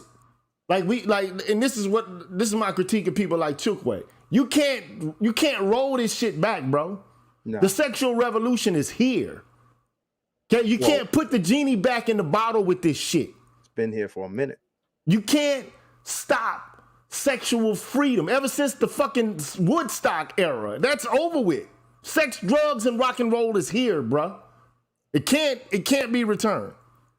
Yeah, we can't go back to a culture where sexual expression and activity is strongly censored by community. It's not gonna happen, bro. I'm not saying it can't happen anywhere in the world, but you definitely ain't gonna be able to put it back. Like Excalibur said, you definitely ain't gonna be able to put that back in the toothpaste tube. Not in this culture. You got motherfuckers running around out here saying that they different sexes. When they born men, now they can say they women. And it's all centered around what kind of sexual preferences they have. So now how are you gonna change that, bro? You enroll the dials of the hands of time backwards. It can't. So this is why I say, look, at the end of the day, if you're a woman who's foolish enough to roll the dice and to fuck with any man, I don't care if he's so-called a good one or a bad one, you have a choice as a woman. As a man, you got a choice as well. But I put more responsibility on the woman than the man because the woman has the final say as to whether or not she's going to carry the pregnancy to term. And in my viewpoint, if you're the ultimate arbiter of a decision, the ultimate responsibility has to lie with you, not with the fucking dude. I'm sorry. I'm not saying the guy has no responsibility whatsoever, but I'm saying whoever has the final fucking say means that you're in charge. If you're the person who has the final say, means that you're the person who's in charge. Hey, G, you can say that 80 more times. I'm gonna agree with you. You don't have to say it 80 times for us to get it. We agree with you, but just understand that in some cases, right? It's for me, women who have children in an obviously bad situation. Absolutely. Absolutely. Now, you said it doesn't matter if you fuck with a great dude. I think that that's a little different, especially if the guy's telling you that he wants to be a dad and he wants to be a family. Now, you still have control. That doesn't change. But just like a nigga can get lied to by a bitch saying she's on some sort of pill, even though we also have a little bit of control. I mean, this shit can go on forever, man. I'm ready for the next slide. Yeah. I'm ready for the next one as well, man. I'm, ready for the next slide. There won't be a resolution to this. Not tonight. Okay. So, but anyway, I'm just saying there are situations in which women need to bear responsibility even more so than a man, especially as it pertains to the body. Yeah, they choose, and they often look. Women have what I'm saying and they still choose wrong. But go ahead. I'm sorry. Okay, let me rewind it a little bit. We don't want to miss a shit that Umar got to say. Here we go. And what I also tell black women, if you're going to go get you an African man from the continent, you're going to have to understand that the way in which you talk to black men in America will not be tolerated over there. Why the fuck is it tolerated? It's not tolerated here. That's what we're trying to tell them. Well, over here, I want to say this to us, though, because we try to act like the way sisters treat us doesn't have a history that we are not at least partly responsible for. Let's be honest. The black woman has had to hold down the black house by herself, although imperfectly. She's had to do it by herself since the mass incarceration of black males began in the 1970s. So when a sister says, I don't need a man, because she couldn't find one strong enough to hold her down, or when you meet a woman and you say, sister, I'm strong enough to be your man. You ain't got to work or you ain't got to pay the bills or whatever. Pull back, I got you. And she can't do it because all the other men before you who disappointed her. So what I'm saying is, black men, we got to be patient with our women because we created that personality. We have to be held accountable for their poor selection. No, you have to be held accountable because they have a poor selection. There's so much shit wrong. Man, yeah, that's a lot of shit going on there, man. Look. Woo! All I heard there was infantilizing of women, saying women didn't have a choice, and that there was a lack of availability of men. Like there's a missing amount of men since mass incarceration, which began to take place in the 70s or whatever the case may be. So because men were absent. Or because men, are so not there because they don't show up. Women have had to burden themselves with controlling family life by themselves. So, and I think this is just some bullshit. Well, I don't know where to start. First thing I'm gonna do, before you start, Jam477 says if she's letting you go raw, she is letting you know that she's okay with pregnancy. I know too many chicks that had a baby timetable and so said, so done. But when asked about it, they basically said things happen. Yeah, bullshit. Yeah. Absolutely. I mean, I wanted to read, he had posted that before the super chat and I wanted to acknowledge him. But shout out to BGS. He's in the chat and I want to ask BGS because often we hear about mass incarceration. What percentage, because when there's all this mass incarceration was going on, what percentage would you say at its height of the black male population was being incarcerated? So like, look, of the total black men walking in North America, what percentage were incarcerated at the height at its height? Because there's this I'm gonna give you an educated guess. Okay. I'm gonna give you an educated guess. I'm gonna say 10, but go ahead. You're gonna say 10? 10 what? 10%. There was okay. I was about to say that's still. I think that's a large. That number is still larger than what I would like, because if it's 10%, 7. He says 7%. Yeah, I think it's about 7%. And so if it's the case, you got to take into consideration that the black population is somewhere around 40 million. Okay. Now, you got to half that, and this is just estimation. So you start talking about black men, black males, you're talking about 20 million, right? But then when you're talking about the population of adult black men who, could be actually incarcerated, then you're talking about how many out of the fucking 20 million? You're talking about somewhere around maybe 13 million or so. Okay. Hey, Gigi, this is Truth Teller. I pulled a report and I posted in the back chat. Okay. So just tell us though, so we can expedite this. 1970s, 12%. Okay. 80s and 90s, 16%. Actually, sorry, I'm lying. 80s and 90s, 16%, and it's in the low 20s now after 2000. Now, when you say 20%, do you mean like actually in prison at the moment? Incarcerated, not arrested, not in jail, incarcerated. Prison. Okay, so you saying if in the 1970s, and 80s, and we at 12%, there's another 80% of black men that's not in jail. Right. Which is my point. So you telling me you got no good black men to choose? Suddenly, the 12% they grabbed was all the husbands and fathers in all of our communities across the nation. Right. All the progressive men, they locked up. Right. It's absurd. Apparently my education, I'm gonna have to look at this document and probe it, but I'm gonna take your word at it. I just think it's overinflated. But at the end, even if it's accurate, even if it is accurate, exactly, even if it's accurate, you still got millions and millions of black men that you can select from to become your fucking partners. Right. Bottom line, and the majority of these men are not destitute. They might not be rich, okay? They may not be able to go buy you a fucking handbag from Chanel every weekend. They might not be able to take you on luxury cruises, every other fucking month.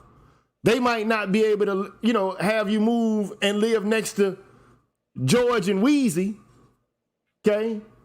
But at the same time, like a lot of these guys aren't exciting enough. They don't meet because we already know like a lot of women have checklists that are fucking like 1,000,000 miles long. You gotta love Jesus. You gotta be 6 foot tall. You gotta have 6 figures. He's gotta have 6-inch dick. He's gotta have.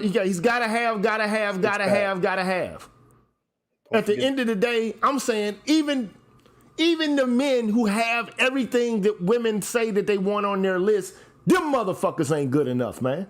Because this is a culture in which women have the ultimate power of being able to maintain or dissolve a marriage or family life. They are in the driver's seat. You don't have any say. So ever since no-fault divorce became a reality, you don't have the ability to control whether or not your family is going to maintain itself. Now, women are the ones who are initiating divorces in the vast majority of cases. It's not men doing this shit. Men will stick it out. Even if it's fucked up, men will be like, okay, well, you know what? I'm about to stick this shit up. I'm gonna tough the shit out. But women are like, fuck it. I can have a good life. I could keep half the assets and still be good. And the kids are coming with me. Now, if the kids weren't coming with her, there'd probably be a different fucking story. She'd probably be doing some shit differently. But today, we live in a culture in which the ultimate form of liberty is predicated upon being able to do whatever the fuck you want to do whenever you want to do it. And this doubly applies to women who, in some imaginary sense, believe that they've been subjected to some evil maniacal patriarchy which prevents them from being able to express themselves and to have liberty in the way that they think is the best. Now, I didn't create this shit. All I'm doing is reporting it. I'm assessing what it is that men are experiencing. And it's neoliberal white bitches that argue for this shit. They're the ones that put forth the idea that the family was a seat of oppression. And so women everywhere are fucking just buying into what white women are saying. I didn't make this shit up. All I can do is report on what it is, explain the phenomena and the origins of it. Now, you can do what you want to. All I'm saying is marrying, cohabitating, impregnating A woman today is a risk. It is a fucking risk. This is why a lot of guys are like saying save themselves. What do you think that the shit is for? MGTOW is there's a reason for it. And it ain't just black men that are experiencing this shit. They're like, fuck, this shit is, the system is unjust and unfair towards men. It leaves them at a disadvantage. And so guys are like fighting back or pushing back against this narrative and the family court system. Because this is the question, and I want to do a show called Hard Questions. One of the hard questions I would like to ask is this. And this is no disrespect because I understand the strategy or the reason behind MGTOW. I get it. Or SYSBM, meaning monk it out or just fuck them, pump and dump and keep pushing. I get it. But here's the thing. And the question, the hard question. If it's the case that you spend most of your life building yourself up, acquiring status, and developing and improving upon your condition, and you do that, let's say you're very good at doing that. To all the men out there that's saying develop skills and all of this shit. So let's say, for example, you become an accomplished man and you develop yourself and you acquire skills and resources. What happens when you've done all that and you're 60, 65 years old, you don't have any children, you don't have any, like immediate family other than your sisters, your brothers, or whatever the case may be, from, when you were born and the family life you had that you were thrown into instead of making up for yourself as you become an adult? What do you do with all your fucking resources you got? What do you do with everything you've acquired? What becomes of your legacy? What becomes of your futurity? That's just a hard question. I'm not going to say that I expect for men to answer that question or to even have an answer. But I am saying it's a pretty fucked up predicament to live in a world where the only thing you got that you can trust is you. And that you really don't have anything other than a risk, a crapshoot in order to develop a legacy.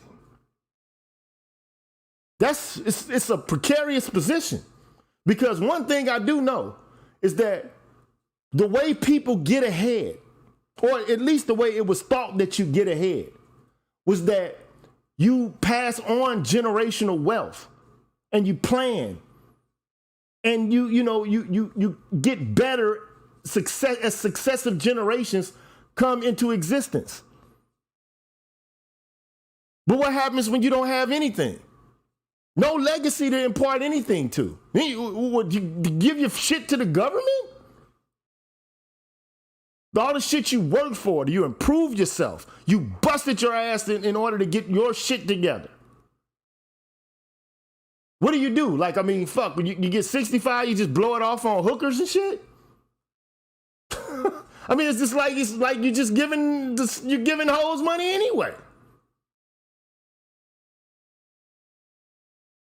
It's a hard question. I understand the precariousness of the situation. I'm just asking, what the fuck do you do, man? How do you, what's the long game for this shit? I want to start doing a series. I don't know if it's going to be on a Sunday or a weekday, but I want to ask hard ass questions. Hard questions. And I'm not demanding answers. I'm not saying that there's a right or a wrong answer, because when you got hard questions, very rarely is there like a very concrete answer for it. But I'm done talking. I'm going to let y'all take over for a minute and let the conversation ensue. Yeah. I just want to say quickly about the prison population, that 20%. Come on, y'all. Okay. If you go to black demographics, they'll tell you peak incarceration under Bush was like 900,000 black men. Okay. In a school of 17 million. Okay. Mm-hmm. Yeah, that's 17 why I million, was saying. Yeah. 17 million adult black men. That's only like 5 to 7%. So let's not overblow this. Right. So when I heard some of them numbers, I was like, nah. Yeah. Oh, Now, let me, now, people out on parole. Okay. Now, people once they're paroled. Okay. If you put people that are not paroled or Right. have a record, that's different. I want to Okay. clarify too that report that I shot out. So it's going over a time frame. So the first time frame is 1974, Yeah. then to 1991. So it's Yeah. saying how the percentage of people, black men that were incarcerated during weren't that in- time. Yeah, that's how they play games. No, Yeah. that's how they play games. Okay, that's how they Mhm. play games. We're talking about at any one time. Right. Right. Right. And the problem with this to me is the following. Ultimately, there's the narrative out here that there aren't enough good and like Umar Johnson is promoting this. The Pope woman is promoting this. Yeah. This narrative that all black men are in jail, uneducated, or Yeah. they Okay. are having multiple children and not being held responsible for any of it. This is not new. Which is And- impossible. no, it's not new at all, okay? But it's relatively new insofar as on a slave plantation, there's no responsibility for your family other than you do what the fuck you can to protect them, the kids as much as you can in that kind of situation. So there's no narrative about offspring legitimacy or none of that shit because it doesn't matter in that kind of context. Yeah. Okay. Now, when you start talking about post-slavery, okay, you start talking about Jim Crow, up into the 50s and the 60s, black people were wedded more than white folks. They were. Actually, They were married and they had children in wedlock more than white folks did. Okay? the 80s. So the narrative can only come about within the last 60 years. No, really, the last 30 years, really. You got to think about it. Till the 80s, we were at like 80% marriage rate. It was. And when you talk about this, I like to point out this picture. You had almost 1 million black men in jail at the height, out of 17 to 20 million black guys. Mm-hmm. But yet this narrative keeps pertaining to black men when nearly 70% of black women who have 2 or more children are by 2 or more men. But nobody ever says these chicks are having too many children out of wedlock. No, they just blame the black man. And black men, most black men, like, let me just put this back. Most men, less than 50% of men in history ever reproduced. Right. And in the entire history of human beings, less than 50% of men ever had their genetic code to the next generation. But So they know this. That being said, at 54%, black men are single and childless. Mm-hmm.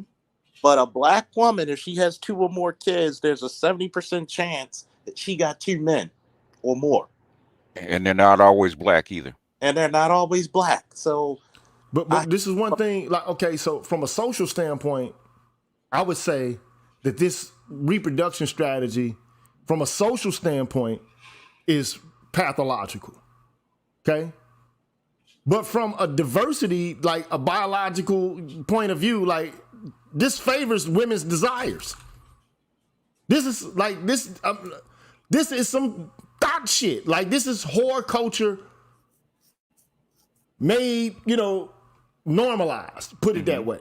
Mm-hmm. That's the way I perceive this, man. And the upscale black women actually want it that way. They don't want a patriarchal, monogamous marriage. They want, like Diane Stewart says, they want what they call But I think the biggest sin in all of this is to make the case that it's men who are fucking women wantonly that don't want the children, don't want to have any responsibility for the children, and that, that's the reason for which there's this large amount of children out here who don't have stable family relations because their father's not there.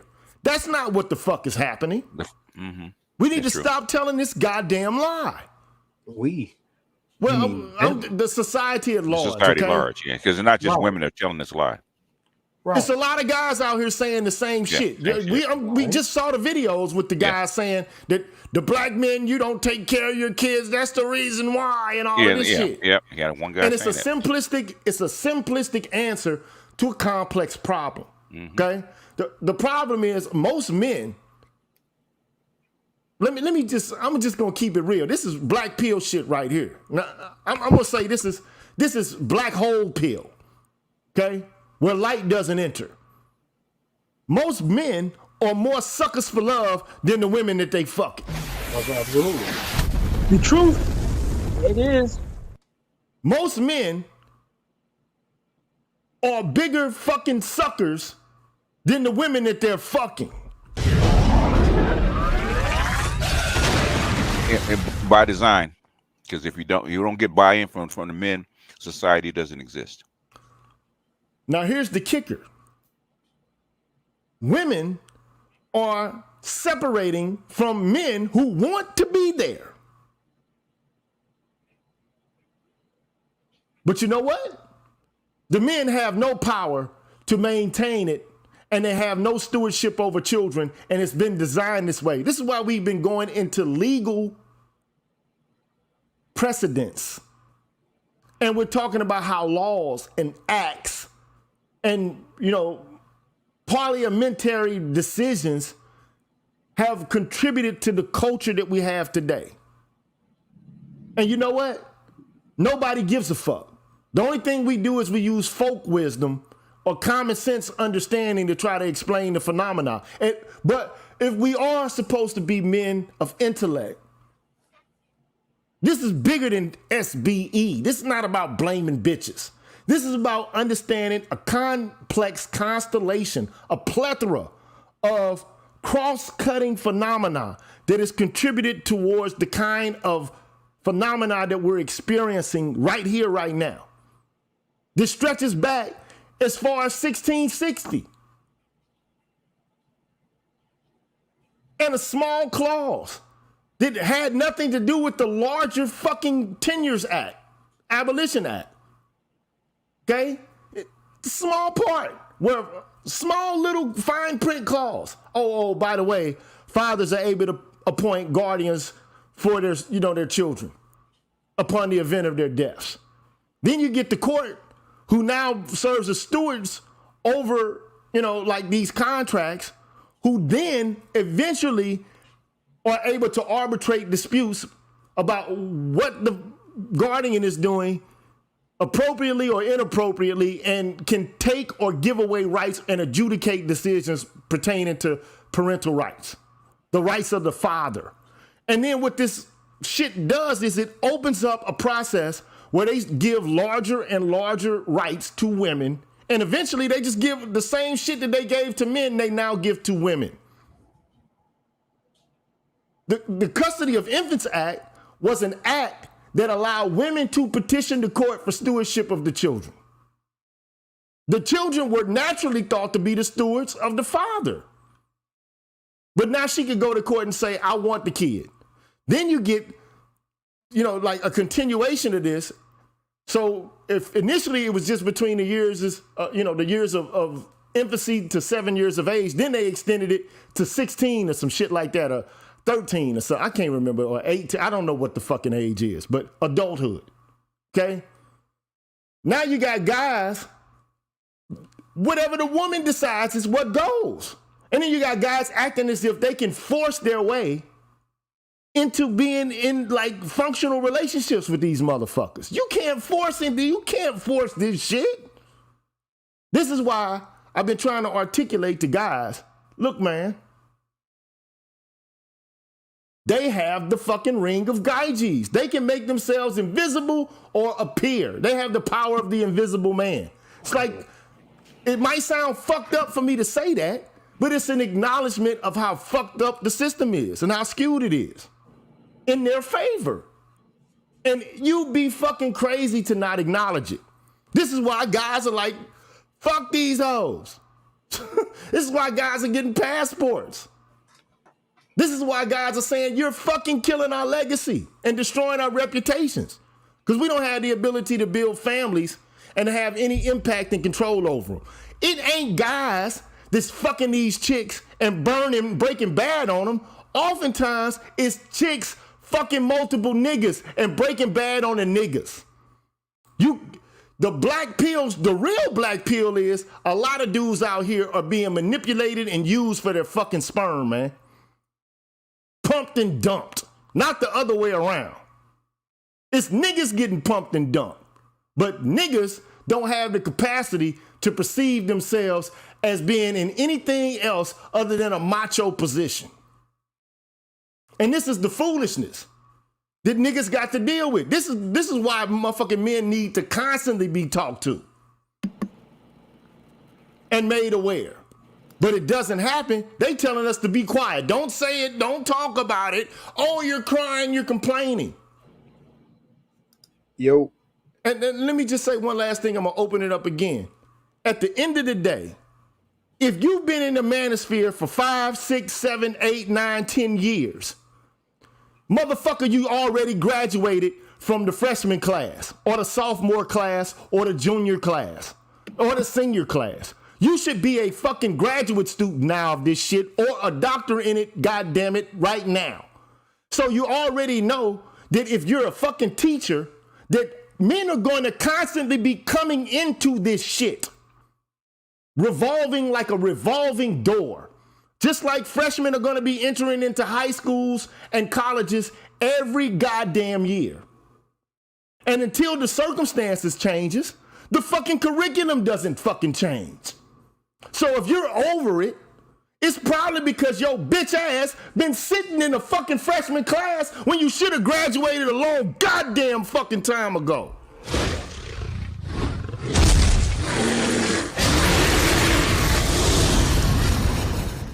So if you're tired of hearing initiatory concepts and understanding, get your ass to a graduated program and go talk about the shit related to where you're at cognitively or emotionally, psychically.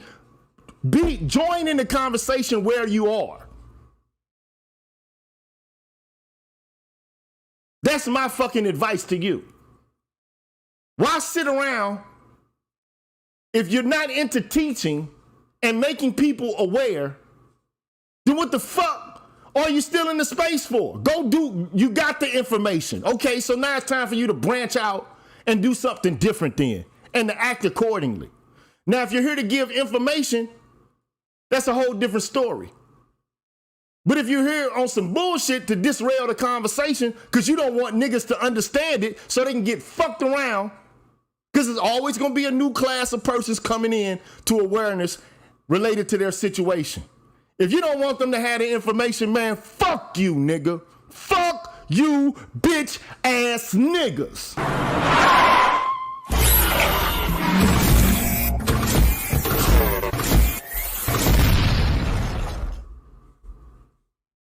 I know Keep It 100 had to run, man. But, look. I'm still here. It just gets me hot, man, sometimes. I get a little hot about stupidity and some fuckery going on. And it don't need to be no fuckery at all. I don't understand what the fuckery is about. But having said all that, man, look, we got a few more clips, and then I'm done with this shit. Here's the Umar clip.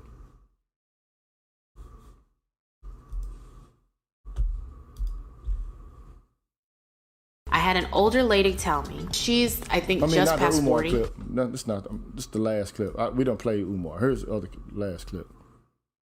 My bad. Their poor selection. No, you have to be held accountable because they have a poor selection. I had an older lady tell me, she's, I think, just past 40, and her husband, I think, is like in his late 30s, like so maybe like 41 and 39. They've been married for a while. I was talking with her about some problems we were having in our marriage, and she said, Joyce, what it sounds like to me is that your issue is that you are married to a real man. And a real man is not going to be ruled by a woman. And that hit me like a ton of bricks, and it immediately came to my mind when I was reading this excerpt. When she says, don't go down the path of expressing criticism, disapproval, and an ultimate lack of acceptance for your husband because it may cause rebellion, she's telling the truth. A real man is not going to allow himself to be a pushover to the woman he has chosen. I don't understand what's so difficult about that shit to understand. Well, damn. I mean, here's the difficult. I don't fucking understand what women don't get about this shit. Here's the difficulty of it, GG, if you don't mind me explaining. Women were taught to think like men through their indoctrination. You can't even call this shit education anymore. Women believe that because mama let them get away with talking to them a certain way, you know, but the boys were not allowed to do the same. If you ever notice in most households, there were more severe kinda, like, you got to be quiet. Like if you're rattled, you know what that really actually means to me? It means that it should mean that you have more power, and so you have to exercise it more responsibly. But what actually is happening is you're told to not demonstrate that you have any power at all. And that's a difference. You're told to be docile. You're told to not even be Clark Kent. You're only Superman when I need you to come out the damn corner, out of your cage to defend my fuckery. And think about that. There's so many women who talk about gender roles. I don't want a man to be the leader. And I told this one chick, you don't want a man to be the leader. You don't want a real man, so I suggest you date women. Well, I don't like women. Stop trying to force men like women. You're not going to get. See, men understand. I'm not going to get 100% of what I want out of a woman. If I get 70 to 80%, nigga know he winning. But to women, the most simplistic shit usually is the hardest pill to swallow. Why? Because it goes contrary to what she's been educated in. It goes contrary to what type of relationship she's seeing her mother in, if any. They don't understand nor comprehend nor what attracts a man. They talk about they want a real man, but there's no such thing as getting it. There's no such thing as I want a real man, but he has to be beholden to my wishes. Which is the opposite of a real man. Look, in general, nobody is going to respect anybody who's a pushover. In general. But now you have a situation in which men are legally in a precarious position to where they can be pushed over, to where her will can be the paramount will. Whatever she desires can be what actually occurs. And it's fucked up. That's why a lot of guys are saying, fuck these women. I'm not getting married. I'm not cohabitating. I'm not fucking with y'all. You know, GG, my wrestling coach one time said, the greatest reversal is to never get in a hold or situation in the first place. If I don't have a predicament, I don't have to worry about that predicament. And that's unfortunate, bro, because if we can't have like strong families, we can't have legacies. If we can't have legacies, there's no way to turn this shit around. That's why a lot of guys are saying fuck the black community. Exactly. But you got to realize these modern black women do not understand nor comprehend nor care about legacy. They care about the here and now and 5 minutes later. They're not legacy based, if you notice. Damn, that's my first Cash App, man. I got to shout that out, man. God bless you, bro. Hit the Cash App up. God damn, hold on. And let the man, it's cigars, liquor, and he's trying to hang with his niggas. Come on, it's Saturday. Saturday's for the boys. Hit the Cash App up, man. If you enjoy the content, hit the Cash App up. But I mean, above and beyond that, you know, all I can say is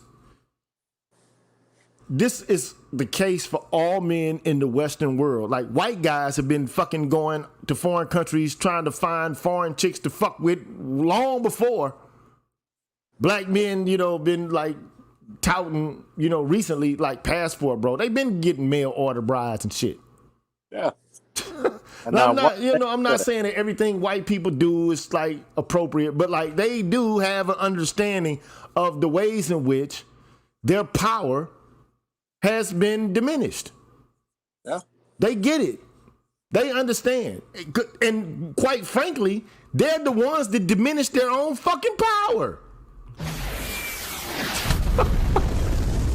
They're the ones that did it. They did it to themselves.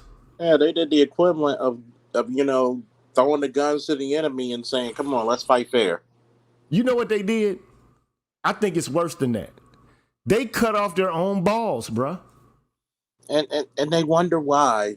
Look what's happening to society. Young males 18 either don't want to go to the military or physically can't pass the test to get in the military. You're 18 years old and you can't do 20 push-ups? Bruh, I just, look, that's why I do my own health test. But this is a larger phenomenon. I think, like, a person like BGS is going to try to understand this from a systematic approach. So you got micro and macro analysis. The micro analysis is talking about how fucked up these bitches' attitudes are. The macro analysis is, what are the conditions that lead people to think like this, whether they be women or men? What contributes in a macrocosmic way to this kind of behavior? And the only thing I can say is, man, damn, man, when you look around, man, it's hell for dudes out here, bro. It's not, especially for us guys who have sons. I know Gigi has 2 daughters. But when you have a son, and I'm not saying you don't love your children any differently, it's at some point you're going to teach them a little differently. Of course. You have to. You have to be very realistic. That there is a point where I had to talk to my son, and I said, you may never find true love out here.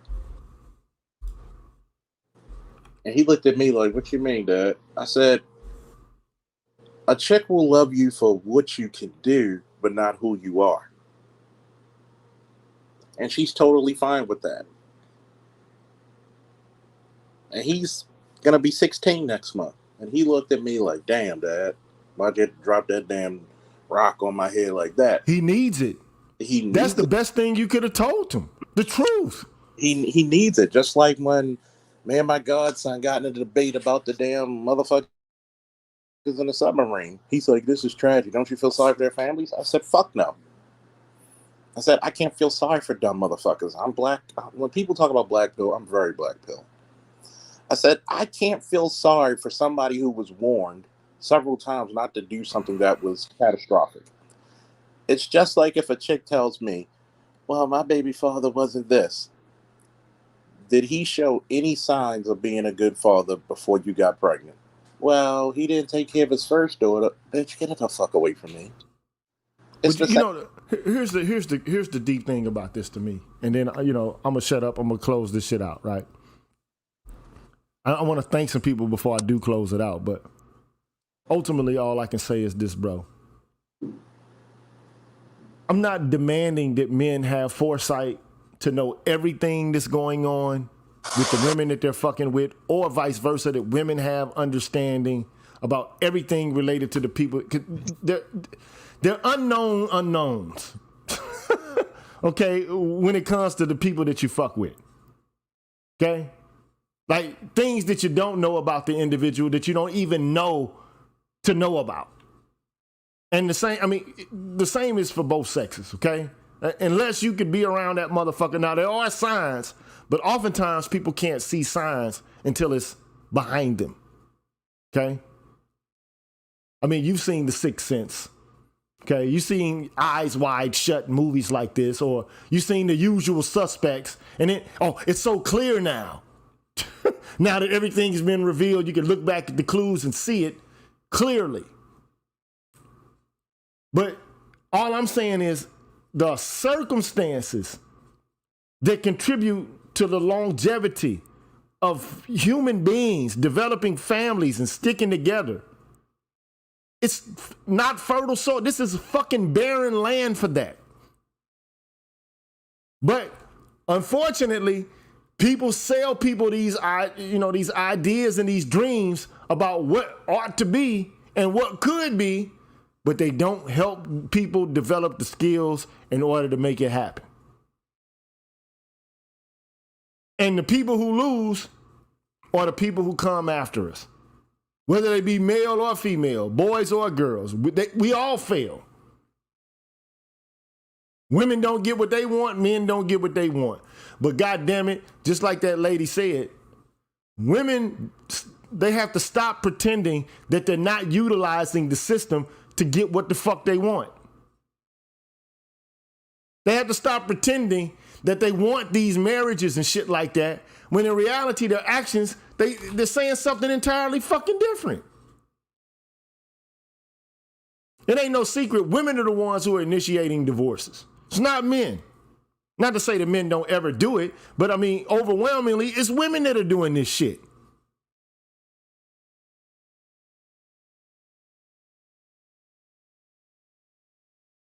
So, all I'm gonna do is I'm gonna close this shit down, bro. You got any closing words, man? I'm gonna let you go ahead and close it out. Closing word. It's another great show, another epic, endeavor.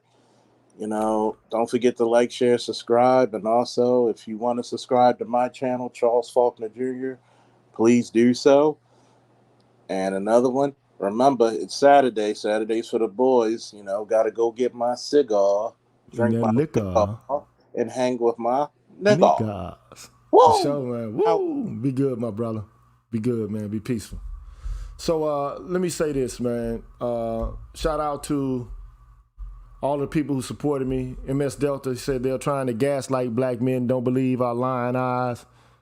That's that eyes wide shut shit. I don't like that. Don't lie to me. Don't gaslight me or play games with me. But people will do what they can. Bonisi, shout out to him, man, for the $10 hitter. True Hype says Judge Joe Brown said black men pay child support on time, plus more frequently than others. Ladies also just make excuses for their fear, awkwardness in relations, which I think of every time I hear no good men. Look, and men aren't perfect. And oftentimes, I think these chicks, man, have been inculcated with this Prince Charming ideology, which no man can live up to. It's fucking ridiculous. Desaline says, can anyone explain the statistics related to black women having more children than black men as a consequence of being impregnated by non-black men? You're going to have to talk to BGS about that one, or the other brother who, who did that study. Shout out to Ignatz Mouse. Shout out to Mississippi Delta guy, says, hello, gentlemen. At a meeting in Atlanta, the B-dubs are as bad as you think. Daisy Duke shorts weave down their backs everywhere. Jay the Ascetic, thank him, man. I appreciate you, sir. Shout out to Detroit 313, says, I just watched Tamar Braxton and her white fiance has responded to black men, said the title, Black Men Don't That, spreading misinformation on men. So damn, her white fiance saying shit now? She used to have a black husband. Dude was in the music industry. I wonder what happened to that. Oh, well. And Jamfar, shout out to him. He says, if she letting you go raw, she letting you. Okay, I read that one already, but I didn't read the oldest one. They don't walk away.